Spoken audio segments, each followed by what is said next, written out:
అందుకు కూడా తాళ వచ్చండి, కళ్ళు మూసుకోండి. Hello, hello. ప్రార్థించుకుందాం.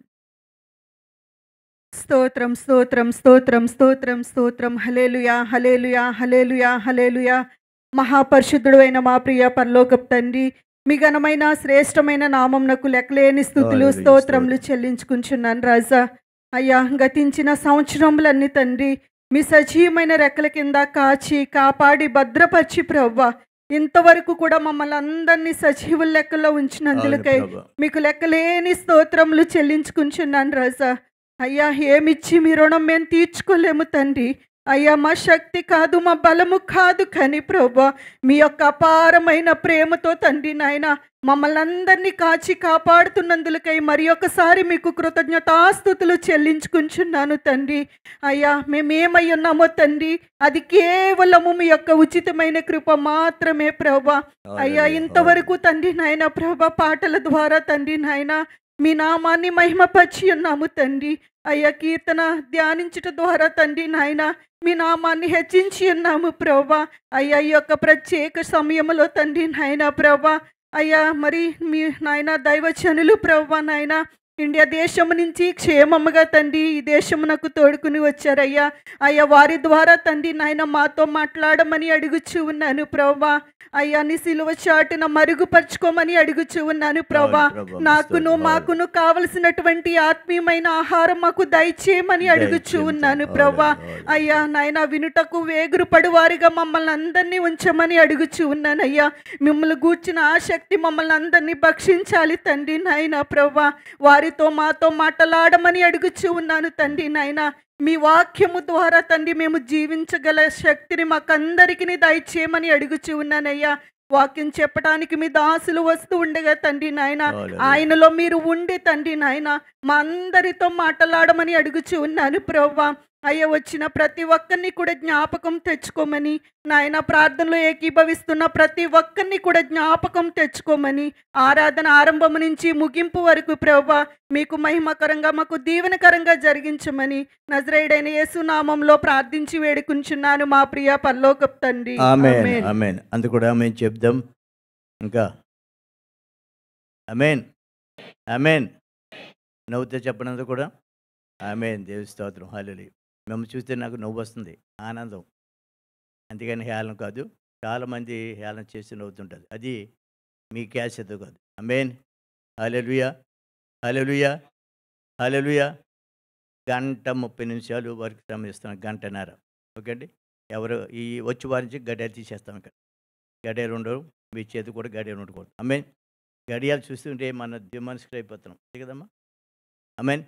వీరికి ఈ సమయంలో హరిబాబు గారికి సమరిస్తున్నాం. వారు వచ్చినగా మనందుకు ఘనంగా చప్పట్లు కొట్టి వారిని గౌరవిందాం.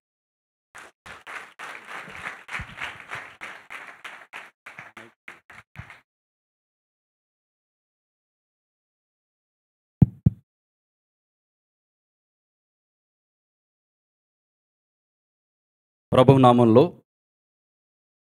దైవజనులు, తండ్రి సమానులు బిషప్ ఓగూరి బుల్లబ్బాయి గారికి నా నిండు మనసుతో హృదయపూర్వకమైన వందనాలు తెలియజేసుకుంటున్నాను. అట్లాగే సహదాసులందరికీ నా వందనాలు. కమిటీలో ఉన్న నా అన్నలందరికీ ప్రత్యేకమైన వందనాలు. అలాగే వైర్ వారు ఎంత అద్భుతంగా ఆరాధించారు మీరు. నిజంగా బ్రదర్, మీ స్వరంలో అయితే అమృతమే ఉంది. దేవుడు అంతగా బ్లెస్ చేశాడు మిమ్మల్ని. నేను కొంచెం లేట్ అయితే చాలా మిస్ అయ్యేవాడిని.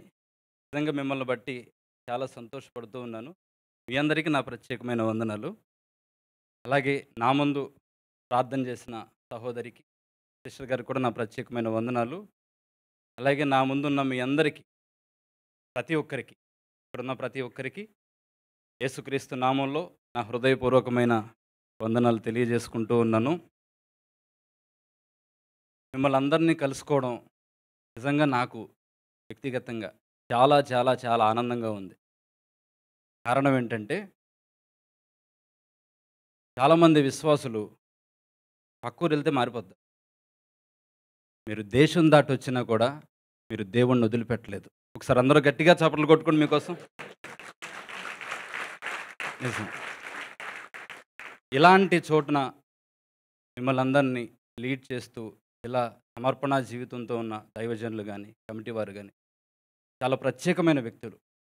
నిజంగా వారిని బట్టి కూడా నేను దేవుణ్ణి గణపరుస్తూ ఉన్నాను. ఇలాంటి ప్రముఖుల్ని, దేవుని వైపు చూస్తే ఇలాంటి ప్రముఖుల్ని కలుసుకోవడం నిజంగా నా మనసుకి చాలా సంతోషంగా ఉంది. నా ముఖంలోనే మీరు అది చూడవచ్చు. నాకు చాలా చాలా చాలా సంతోషంగా ఉంది. అయితే నా మనసుకి బాగా అనిపించినప్పుడు, చాలా ప్రసంగాలకి ప్రతిరోజు వెళుతూనే ఉంటాం కదా, ఎక్కడైనా వారు నాకు బాగా ఆత్మీయులు, నా సన్నిహితులు అనిపించినప్పుడు ఒక ప్రశ్న అడుగుతాను నేను. ఇక్కడ కూడా మిమ్మల్ని అడగాలనుకుంటున్నాను. ఎందుకంటే యేసుక్రీస్తుని బట్టి మీరు నా ఆత్మీయ కుటుంబ సభ్యులు. మిమ్మల్ని ఒక ప్రశ్న అడుగుతున్నాను. అందరూ బాగున్నారా?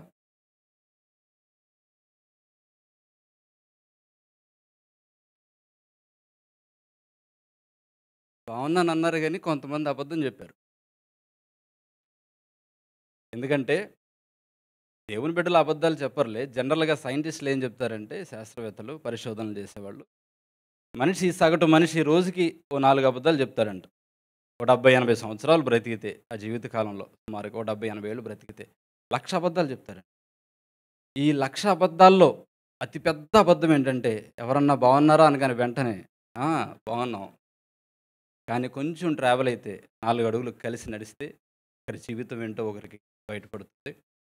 మన ఇంట్లో మనం కూర్చుని అవతల ఉన్నవారు, పక్కింట్లో వాళ్ళు, ఎదురింట్లో ఉన్నవారు బాగున్నారని సహజంగా అనుకుంటాం. కానీ వారికి తెలియకుండా వెళ్ళి, మనం కనపడకుండా వెళ్ళి వాళ్ళ ఇంట్లో కాసేపు మనం కూర్చుని ఉంటే కనుక, వాళ్ళ బాధలన్నీ విన్న తర్వాత ఆ ఇంట్లో నుంచి బయటకు వచ్చేటప్పుడు మనకు అనిపిస్తుంది, వీళ్ళకంటే నేనే బాగున్నాను అని. నిజం, దేవుడు మన జీవితాలను అంత ఆశీర్వదించి దేవుల్లో ఉన్నారు కాబట్టి నిజంగా మీ అందరి జీవితాలు చాలా ధన్యమైనవి. ఒక మనిషి దేవుణ్ణి నమ్ముకున్న తర్వాత లోకరీత్యా చూస్తే ఏదో సాధించాలి, ఏదో చేయాలి అని సహజంగా అనుకుంటాం. కానీ అసలు అన్నిటికంటే అసలైనది మీరు ముందే సాధించేశారు. ఏమిటది అంటే, నిజ దేవుణ్ణి మీరు అంగీకరించారు. ఇది అన్నిటికంటే గొప్ప విషయం, అన్నిటికంటే ధన్యకరమైన విషయం. ఈ విశ్వమంతా తిరిగినా కూడా, నాకున్న చిన్నపాటి అనుభవంతో చెప్తున్నాను, ఈ విశ్వమంతా ఎదిగినా కూడా ఇలాంటి గొప్ప దేవుడు ఇంకెక్కడా లేడు. ఇటువంటి దేవుడు లేనే లేడు. ఇంత మహోన్నతుణ్ణి ఆరాధించడానికి వచ్చిన మీరందరూ కూడా ఎంతగానో ధన్యులు, ధన్యులు, ధన్యులు. నీళ్ళలో ఉంటే చేపకి జీవం ఉంటుంది, నేలలో ఉంటే చెట్టుకి ఫలింపు ఉంటుంది, దేవునిలో ఉంటేనే మనిషికి ఎదుగుదల ఉంటుంది. నేను బాగున్నారని ఒక ప్రశ్న వేశాను, కానీ దేవునిలో ఉంటే నిజంగానే జీవితాలు బాగుంటాయి. ఈ రోజున, ఈ సమయంలో నాకు ఇచ్చిన ఈ అవకాశాన్ని బట్టి మనస్ఫూర్తిగా నా అక్క చెల్లెళ్ళు, నా అన్నదమ్ములు, తల్లులు, తండ్రులు, పెద్దవారు, మీ అందరి మధ్యలో 4 మాటలు చెప్పుకోవడానికి, మీతో కలిసి నా దేవుడిని ఘనపరచడానికి నా దేవుడిచ్చిన ఈ చిన్న అవకాశాన్ని బట్టి, గొప్ప అవకాశాన్ని బట్టి కొన్ని విషయాలు నేను మీతో పంచుకుంటాను. ఈ రోజున ఒక 2 అంశాలను మీ ముందు పెట్టాలనుకుంటున్నాను. పరిశుద్ధ గ్రంథంలో నుంచి మనం ఒక 2 యుద్ధాలను ఈ రోజున చూద్దాం. 2 యుద్ధాలను మనం ఈ రోజున పరిశుద్ధ గ్రంథంలో నుంచి చూద్దాం. దానికంటే ముందు ఒక మాట చెప్పి నేను వాక్య భాగంలోనికి వెళతాను. ఒక దైవజనుడు, ఒక గొప్ప దైవజనుడు, ఆయన ఒక రోజున సంఘంలో ఇలాగే కొంతమంది స్త్రీలు ఎదురుగా కూర్చుంటే వారిని ఆ దైవజనుడు అడిగాడు ఒక ప్రశ్న. ఇప్పుడున్న పరిస్థితులన్నీ దృష్టిలో పెట్టుకుని ఆయన ఏమని ప్రశ్న వేశాడంటే, ఈ క్షణంలో యేసు ప్రభు కోసం చనిపోవాల్సి వస్తే, యేసు ప్రభు కోసం ప్రాణం పెట్టాల్సి వస్తే మీలో ఎంతమంది సిద్ధంగా ఉన్నారు, చెయ్యెత్తుతారా అని ఆ దైవజనుడు ఆ సంఘాన్ని అడిగితే ఓ 10 మంది కూర్చున్నారు. ఆ 10 మంది స్త్రీలలో 9 మంది వెంటనే చెయ్యెత్తారు. చెయ్యెత్తి, మేము రెడీ, మేము సిద్ధంగానే ఉన్నాం, యేసు ప్రభు కోసం, నేను నమ్మిన దేవుని కోసం ప్రాణం పెట్టడానికి మేము సిద్ధంగానే ఉన్నాం అని 10లో 9 మంది వెంటనే చెయ్యెత్తారు. ఒక సహోదరి మాత్రం మౌనంగా కూర్చుని ఉంది. దైవజనుడు వచ్చి, అమ్మా, ప్రతి ఆరాధనలో మొదట వస్తావు, ప్రతిసారి రిఫరెన్స్లు అందిస్తావు, గొప్పగా ప్రార్థన చేస్తావు, దేవుడంటే అమితమైన విశ్వాసం, దేవుడికి ఇచ్చే విషయంలో కూడా వెనకడుగు వేయవు, అన్నిట్లో ఇంత గొప్పగా ఉన్న నువ్వు, విశ్వాస జీవితంలో అనేక మందికి మాదిరిగా ఉన్న నువ్వు, ఒకవేళ దేవుని కోసం చనిపోవాల్సి వస్తే నువ్వు చనిపోవా అని అడిగితే ఆ సహోదరి అంటది, నేను చనిపోనయ్యా, యేసు ప్రభు కోసం నేను చనిపోను. ఒకవేళ నేను చనిపోతే నాకు తెలుసు నా భక్తి జీవితాన్ని బట్టి నేను ఒక్కదానినే పరలోకం వెళతా, నేను చనిపోతే. ఒకవేళ యేసు ప్రభు కోసం నేను బ్రతికితే నాతో పాటు అనేక మందిని దేవుని రాజ్యానికి తీసుకెళ్తానని సమాధానం చెప్పింది. దేవునికి మహిమ కలుగునుగాక. ఈ మాట నేను ఎందుకు చెప్పానంటే, యేసు ప్రభు కోసం చనిపోవడం తేలిక, దేవుని కోసం బ్రతకడం కష్టమే కానీ అసాధ్యం ఎంత మాత్రమూ కాదు. దేవుని కోసం చనిపోవడం అది ఒక్క క్షణంలో అయిపోతుంది. దేవుని కోసం బ్రతకడం, మాదిరికరమైన జీవితాన్ని ఇవ్వడం, అనేక మందికి స్ఫూర్తిదాయకంగా నిలబడడం, ఇది చాలా కఠినమైన పరిస్థితి. ఎందుకంటే అపవాది అనేవాడు దేనికి మనం తలదించుతామో పదే పదే దానినే తీసుకొచ్చి మన ముందు పెడతాడు. మనిషి జీవితంలో, ముఖ్యంగా దేవుణ్ణి నమ్ముకున్న వారి జీవితాల్లో ఇలాంటి పోరాటం ఉంటుంది. దేనికైతే మనం ఆగుతామో, దేని గురించి అయితే ఆలోచిస్తామో, ఎక్కడైతే మనం కొంచెం బెండైనట్టుగా కనపడతామో పదే పదే వాటినే తీసుకొచ్చి అపవాది మన ముందు పెడతాడు. వాటిని దాటి ముందుకు వెళ్ళడంలోనే ఎంతో పోరాటం ఉంది. ప్రతి మనిషిలో కూడా ప్రతి మనిషిలో, ఊరికి ఎగ్జాంపుల్ పోలుస్తున్నాను, ప్రతి మనిషిలో కూడా 2 కుక్క పిల్లలు ఉంటాయి, ఇంక్లూడింగ్ మీ. ప్రతి మనిషిలో 2 కుక్క పిల్లలు ఉంటాయి. ఒకటి మంచిది, ఒకటి చెడ్డది. ఈ మంచి కుక్క పిల్ల అంటది, సన్నిధికి వచ్చినప్పుడు, వాక్యం విన్నప్పుడు, ఉపవాసం చేసినప్పుడు, వ్యక్తిగతంగా ప్రార్థనలో ఉన్నప్పుడు, దైవజనుల నోటి ద్వారా బలమైన సందేశాలను మనం విన్నప్పుడు, ఈ మంచి కుక్క పిల్ల అంటది మనలో ఉండి, దేవుని కోసం బ్రతుకు, నీతిగా బ్రతుకు, దేవుడు ఎంత గొప్పవాడు, ఇలా మనం జీవించాలి, ఇలా మాదిరినివ్వాలి, ఇలా చెబుతూ ఉంటుంది. వెంటనే ఆ పక్కనే ఇంకో కుక్క పిల్ల ఉంటుంది చెడ్డది. అదంటది, లోకాన్ని చూసావా, వారిని చూసావా, వీరిని చూసావా, ఉన్న ఒక్క జీవితం ఎంజాయ్ చేయి, నా ప్రాణమా తినుము తాగుము సుఖించుము. మంచి కుక్క వెంటనే అంటది, నిజమే, ఉన్నది ఒకటే జీవితం, ఆ ఉన్న ఒక్క జీవితం నాణ్యంగా బ్రతుకు. చెడ్డదంటది, అలా కాదు, వారిని చూడు ఎంత ఎంజాయ్ చేస్తున్నారో, అలా జీవించు అని అంటది. భక్తిహీనులకి ఏమో కానీ నీతిమంతులకైతే ఈ 2 కుక్కలు లోపల ఎప్పుడు కరుచుకుంటూనే ఉంటాయి. ఇది పోరాటం. ఆత్మీయ జీవితంలో ప్రతి మనిషి ఈ పోరాటాన్ని ఎదుర్కొంటూనే ఉంటాడు. అందుకని యోబు గ్రంథం మనకేమి చెప్తుందంటే, నరుని కాలము భూమి మీద యుద్ధ కాలము వంటిది. ఇలాంటి పోరాటం మన అందరి జీవితాల్లో ఉన్నాయి కాబట్టి మన జీవితంలో ఎదుర్కొనే పోరాటాలను ఎలా గెలవాలో పరిశుద్ధ గ్రంథంలోంచి 2 యుద్ధాలను మనం జ్ఞాపకం చేసుకుందాం. ఆ రెండిటికి కూడా 2 పేర్లు నేను ప్రస్తావించాను. ఆ యుద్ధాలను బట్టి మొదటి యుద్ధం పేరు ప్రార్థన. అందరూ ఈ వచనాలను మనసులో పెట్టుకోండి. 2 యుద్ధాలను మనం చూస్తూ ఉన్నాం. మొదటి యుద్ధం పేరు ప్రార్థన. దీనికి పరిశుద్ధ గ్రంథంలో నుంచి రాజుల 2వ గ్రంథము 19వ అధ్యాయము 14వ వచనం నుంచి చదువుకుందాం.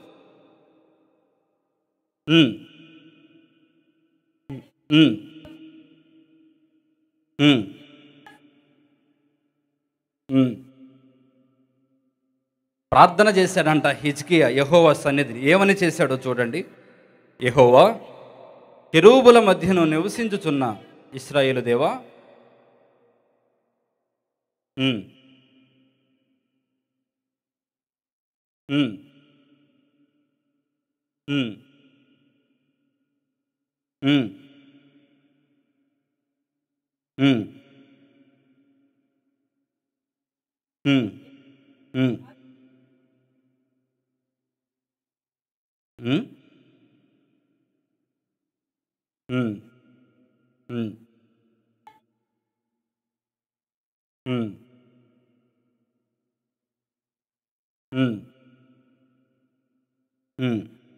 యెహోవా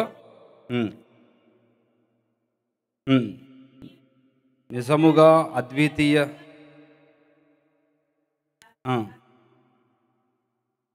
చాలు. ఇదంతా కూడా రాజైన హిజ్కియా చేసిన ప్రార్థన. సహజంగా హిజ్కియా ప్రార్థన అనగానే జనరల్గా గుర్తొచ్చే విషయం ఏమిటంటే, ఆయన గోడ తట్టు తిరిగి ప్రార్థన చేశాడు, దేవుడు 15 సంవత్సరాలు ఆయుష్కాలాన్ని పొడిగించాడు అనేది అందరి మనసులోనూ ఉంటుంది. నిజమే, ఇది చాలా గొప్ప ప్రార్థన. హిజ్కియా గొప్ప ప్రార్థనాపరుడు. ఎంత గొప్ప ప్రార్థన అంటే, ఒక ప్రార్థన, తాను చేసిన ఆ ఘడియలో చేసిన ఒక ప్రార్థన తనకి 15 సంవత్సరాలు ఆయుష్కాలాన్ని పొడిగించింది.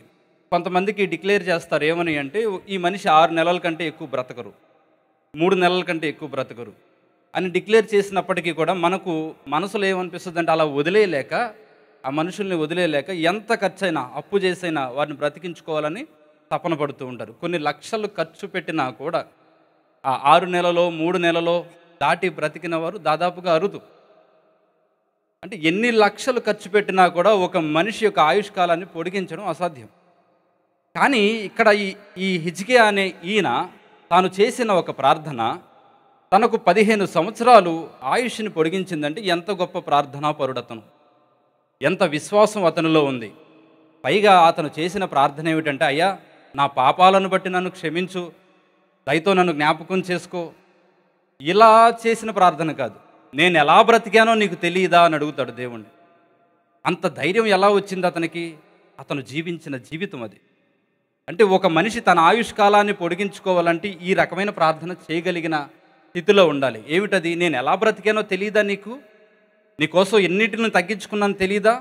ఎన్ని విషయాల్లో నీకు లోబడ్డాను, ఎన్ని పాపముల విషయంలో నేను జాగ్రత్త పడ్డాను. దావీదు ఎలాగైతే నేను ఆరాధించాడో ఆ రీతిగానే కదా నేను నిన్ను స్తుతించాను. తన భక్తి జీవితం అంతా ముందు పెట్టి, ఒక మాటలో చెప్పాలంటే తన గతాన్ని తీసుకొచ్చి దేవుని దగ్గర పెట్టి భవిష్యత్తును సంపాదించాడు ఆ మనిషి. ఎంత గొప్ప ప్రార్థనాపరుడు! యేసు ప్రభువుని రక్షకునిగా అంగీకరించక ముందు ఒక మనిషి జీవితంలో ఉన్న గతం అది శాపానికి కారణమైతే, యేసు ప్రభువుని నమ్ముకున్న తర్వాత, సొంత రక్షకునిగా అంగీకరించిన తర్వాత, మేము దేవుణ్ణి నమ్మి 10 ఏళ్ళు అయింది, 15 ఏళ్ళు అయింది, 20 ఏళ్ళు అయింది, 25 ఏళ్ళు అయిందని చెప్పుకుంటాం కదా. ఈ గతం ఏదైతే ఉందో ఈ గతం అంతా కూడా మనకు భవిష్యత్తునిస్తుంది. ఎన్ని సంవత్సరాలు దేవునిలో ఉన్నవారంటే వారు ఎంతగానో దేవుని కృప పొందినవారు.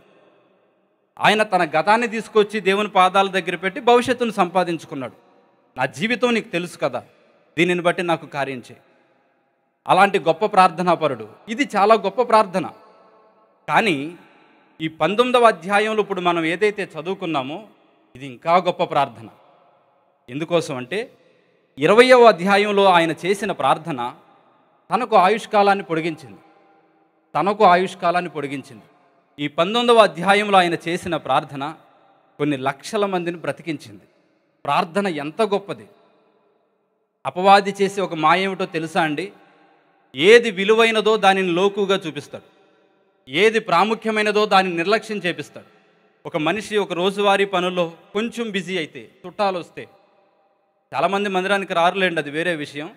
కొంచెం బిజీ అయిపోతే నిర్లక్ష్యం చేయబడుతున్న అత్యంత అమూల్యమైనది ఏమిటి అంటే ప్రార్థనా జీవితం, ప్రేయర్ లైఫ్. ఎన్నిటినో జయించగలిగిన శక్తి దేవుడు ప్రార్థనలో ఉంచాడు. ప్రార్థన అనేది క్రైస్తవుల జీవితాల్లో ఒక బలమైన ఆయుధం. భయంకరమైన విషయం ఏమిటంటే ఈ రోజున భక్తి అలవాటైపోయింది అనేకులకి. ఏదో మొక్కుబడిగా చేస్తూ ఏదో అలా ఒక ఫార్ములాని కొనసాగిస్తూ వెళ్ళిపోతూ ఉన్నారు. అయితే ఇక్కడికి వచ్చాక నాకు చాలా గొప్పగా అనిపించింది. మీరందరూ ఆరాధనలో పాల్గొన్నారు, చాలా మనస్ఫూర్తిగా దేవుణ్ణి ఆరాధించారు. నిజంగా అది ఏదో ముఖస్థుతి కోసం కాదు, కానీ నా హృదయంలో నుంచి వస్తుంది ఆ మాట. మీరంతా నిండు మనసుతో దేవుణ్ణి ఆరాధించారు. పరలోకాన్ని విడిచిపెట్టి, ఆ సింహాసనాన్ని విడిచిపెట్టి దేవుడు మీ స్తుతి సింహాసనం మీద ఆసీనుడై ఉన్నాడేమో అన్నట్టుగా నాకు అనిపించింది. అంత గొప్పగా దేవుణ్ణి మీరు ఆరాధించారు. అయితే ఇవాళ భక్తి అనేది కూడా ఒక ఫార్ములా అయిపోయింది. ఏదో పొద్దునే లేగడం, మన రోజువారీ కార్యక్రమాలు చేసుకోవడంతో పాటు ప్రార్థన కూడా అలాగే అయిపోయింది. ఏదో తినేటప్పుడు ఒక ప్రార్థన, నిద్రపోయేటప్పుడు ఒక ప్రార్థన, బయటికి వెళ్ళే ముందు ఒక చిన్న ప్రార్థన అలవాటైపోయింది. కానీ అన్నిటికంటే ప్రాముఖ్యమైనది ప్రార్థనా జీవితం. ఈ మనిషి సామాన్యుడా? ఈ మనిషి గొప్పవాడు, యోధా సామ్రాజ్యానికి రాజు ఈయన. ఇలాంటి వాడు తనకు ఒక సమస్య వచ్చింది. ఆ సమస్య వచ్చినప్పుడు దాన్ని ఎలా సాల్వ్ చేయాలి, మనకి ఎలా పరిష్కారం దొరుకుతుంది, ఎవరు మనకు సహాయం చేస్తారు, మన సైన్యం ఎంత ఉంది, ఏ రాజ్యాలను మనం కలుపుకోవాలి, ఎవరి ద్వారా వెళితే ఈ యుద్ధంలో గెలుస్తాం, ఇలాంటి ఆలోచనలన్నీ చేయాల.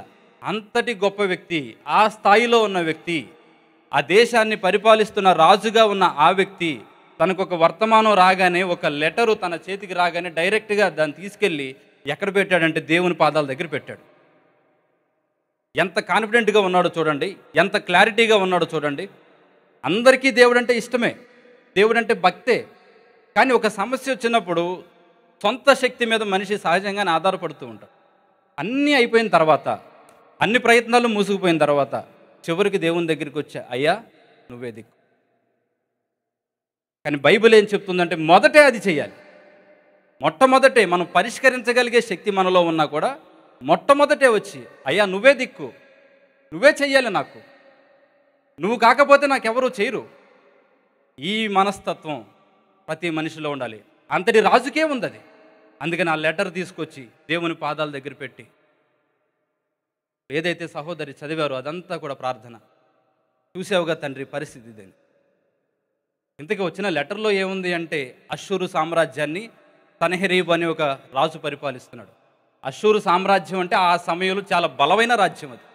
అసలు ఎన్ని దేశాలను జయించారు వారు. జయించుకుంటూ యోధా దేశం దగ్గరికి వచ్చారు. వాళ్ళు చాలా పెద్ద పెద్ద దేశాలను జయించారు. చాలా పెద్ద దేశాలను జయించారు. ఆ దేశాలలో కూడా రకరకాల దేవీ దేవతలను ఆరాధించే వాళ్ళు ఉన్నారు. వారు బలులు అర్పించారు, పూజలు చేశారు, ఏదో చేశారు, వచ్చారు, యుద్ధానికైనా ఓడిపోయారు. ఇప్పుడు ఆ దేశాలన్నిటిని జయించుకుంటూ ఈ అష్షూరు రాజు సన్హెరీబు యోధా రాజ్యం దగ్గరికి వచ్చాడు. యోధా రాజ్యం ఆ టైంలో చాలా చిన్నది. విడిపోయిన తర్వాత 10 గోత్రాల్లో ఒకటి, యోధా ఒకటి విడిపోయిన తర్వాత యోధా సామ్రాజ్యం చాలా చిన్నది, చాలా చిన్నది. ఈ చిన్న రాజ్యానికి హిజ్కియా రాజు. ఆయన చాలా గొప్ప వ్యక్తి.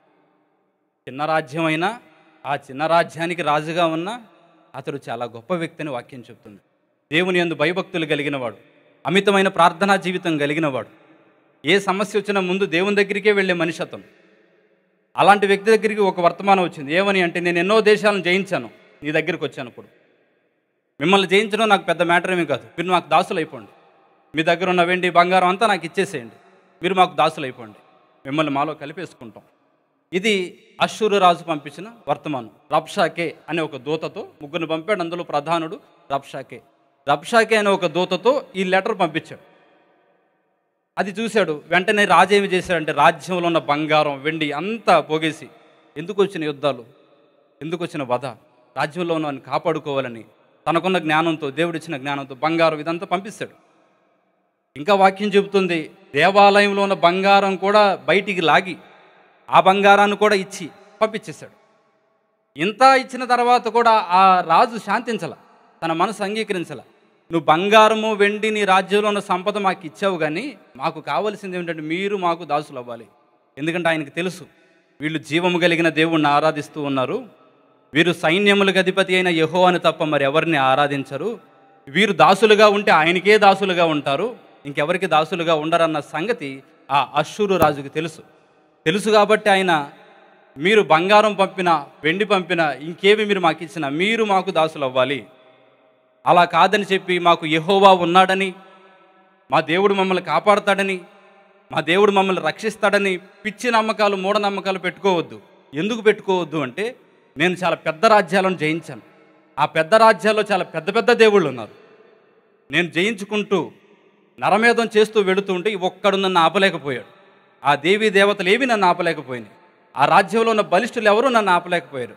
యోధా రాజ్యమైన నీ రాజ్యం ఎంత, ఈ చిన్న రాజ్యాన్ని కాపుగాసి నీ దేవుడు ఎంత? యెహోవా ఎవడు? యెహోవాని నమ్ముకుని మీరు మోసపోవద్దు, నాకు దాసులవ్వండి. ఇది ఆయన పంపిన వర్తమానం. దానిని తీసుకొచ్చి, ప్రాణం పోయిన దేవుని బిడ్డలు మరొక దాన్ని మొక్కరు కదా. బ్రతుకుంటే దేవుని కోసం బ్రతుకుతాం, చనిపోయిన దేవుని కోసమే. అది మన కమిట్మెంట్ ఒకసారి దేవుని నమ్ముకున్న తర్వాత. అయితే ఆయన ఏం చేశాడంటే, ఈ లెటర్ తీసుకెళ్ళి, తండ్రి ఇదిగో ఒక దూతను పంపించి వర్తమానం పంపించాడు. బంగారం ఇచ్చాను, వెండి ఇచ్చాను, రాజ్యంలో ఉన్న సంపద పంపించాను, కానీ వారికి మొక్కాలంటాయా, వారికి దాసులుగా ఉండాలంటాయా? యోధా రాజ్యం చిన్నదంటున్నాడు, పెద్ద పెద్ద రాజ్యాలను జయించానని చెప్తున్నాడు. ఆ దేవీ దేవతలు నన్ను ఏమి చేయలేకపోయారు అంటున్నాడు. నిజమే, వాళ్ళు ఏమి చేయలేకపోయారు. ఎందుకంటే వాళ్ళు ప్రాణం లేని బొమ్మలు కాబట్టి, కర్రలే కాబట్టి, రాళ్లే కాబట్టి వాళ్ళు ఏమీ చేయలేకపోయారు. అయితే నిన్ను బట్టి మేము అలా దాసులం కాలేం కదా తండ్రి, ఎందుకంటే నువ్వు సర్వోన్నతుడివి, ఎందుకంటే నువ్వు అద్వితీయ సత్యదేవుడివి, కాబట్టి నిన్ను కాదని మేము ఏమి చేయను. ఏం చేస్తావో చెయ్యి, నీ చేతుల్లో పెడుతున్నా అని ఆ వర్తమానం దేవుని పాదాల దగ్గర పెట్టి ప్రార్థన చేశాడు ఆ మనిషి. ఆ స్థాయిలో ఉన్నవాడు ఒక యుద్ధం వస్తే దాన్ని గెలవడానికి నా చుట్టూరు ఉన్న బలాలు, బలహీనతలు, యుద్ధ వ్యూహాలు ఇవేమి చూసుకోలే. ఆయనకి తెలిసిందల్లా ఒకటే, సమస్య ఏదైనా మొదట దేవుణ్ణి వెతుక్కుంటూ వెళ్ళడం. అలా వెళ్ళి ప్రార్థన చేసిన తర్వాత దేవుడు తన సేవకుని ద్వారా ఒక వర్తమానం పంపాడు. ఏమిటా వర్తమానం అంటే, దేవుడు చెప్తాడు, సన్హెరీబు ఒకరిని పంపించి నిన్ను బెదిరించాడు, దానిని బట్టి నువ్వు భయపడాల్సిన పని లేదు, దానిని బట్టి మీరు దిగులు పడాల్సిన భయం లేదు. వాడు నిన్ను కాదు నన్నే తిరస్కరించాడు, యోధా రాజ్యం చిన్నదని యోధా రాజ్యాన్ని కాపు కాసి దేవుడు కూడా చిన్నవాడే అనుకున్నాడు వాడు. ఇది నీ సమస్య కాదు, నా సమస్య. నీ ప్రార్థన నేను విన్నాను. ఒక దూతను పంపి నిన్ను బెదిరించాడు కదా, నేను కూడా ఈ రాత్రి నా దగ్గర నుంచి ఒక దూతను పంపుతా. నువ్వు ధైర్యంగా ఉండు. ఆ వర్తమానం విన్న తర్వాత నిజంగానే అతనికి ధైర్యం వచ్చింది. చూడండి, ఇదన్నీ చరిత్రలో జరిగిన విషయాలు, ఏం కట్టుకథలు కాదు కదా. బైబిల్ అనేది అన్ని రకాలుగా నిరూపించబడిన ఏకైక గ్రంథం ఇది. మీకు తెలుసు, సోషల్ మీడియా మీరు వాడితే బైబిల్ మీద ఎంత దాడి జరుగుతుందో, ఎంతమంది కొన్ని కోట్ల రూపాయలు వెచ్చించి బైబిల్ అనేది అబద్ధం అని ప్రూవ్ చేయడానికి ప్రసవ వేదన అనుభవిస్తూ ఉన్నారు. కానీ ఈ మానవ జాతి చరిత్రలో బైబిలే గెలిచింది, కానీ ఏ నరుడు ఇంతవరకు గెలవలేదు. అంత ప్రాముఖ్యమైన గ్రంథం. కారణం ఏంటంటే ఇందులో జరిగిన ప్రతిదీ వాస్తవం. దైవజనులు మీకు ఇక్కడ నుంచి వాక్యంలో నుంచి లేవనెత్తి చెప్పిన ప్రతి అంశము వాస్తవం. మరి ఆ రోజున జరిగిన ఈ సంఘటన కూడా వాస్తవం. మీరు ఊహించండి ఆ సంఘటన ఎంత భయంకరంగా ఉంటుందో. యోధా రాజ్యం చాలా చిన్నది. ఇదే యోధా రాజ్యం అనుకుందాం. మనం ఉన్న ఈ సమూహమే యోధా రాజ్యం అనుకుందాం. చుట్టూరు ఆ రాత్రిపూట నెక్స్ట్ డే యుద్ధం జరగాలి. ఆ రాత్రిపూట బయట శిబిరాలు వేసుకున్నారు. ప్రాకారాలకు బయట శిబిరాలు వేసుకుని 1 కాదు 2 కాదు లక్షల మంది యుద్ధానికి సిద్ధపడ్డారు. నెక్స్ట్ డే మార్నింగ్ వచ్చి యుద్ధం చేయాలి. వారి మనస్సుల్లో ఎలాంటి చులకన భావం అంటే, మనం పెద్ద పెద్ద రాజ్యాలను జయించాం, ఈ రాజ్యం ఏ పాటిది, జస్ట్ 10 నిమిషాల్లో యుద్ధం అయిపోద్ది, 10 నిమిషాల్లో మనం వీరిని జయించేయగలం అని చెప్పి ఆ రాజ్యంలో ఉన్న సైన్యం అంతా కూడా ఈ యోధా సామ్రాజ్యానికి బయట యుద్ధ భూమిలో వాళ్ళు ప్రశాంతంగా గుడారాలు వేసుకుని నిద్రపోతున్నారు.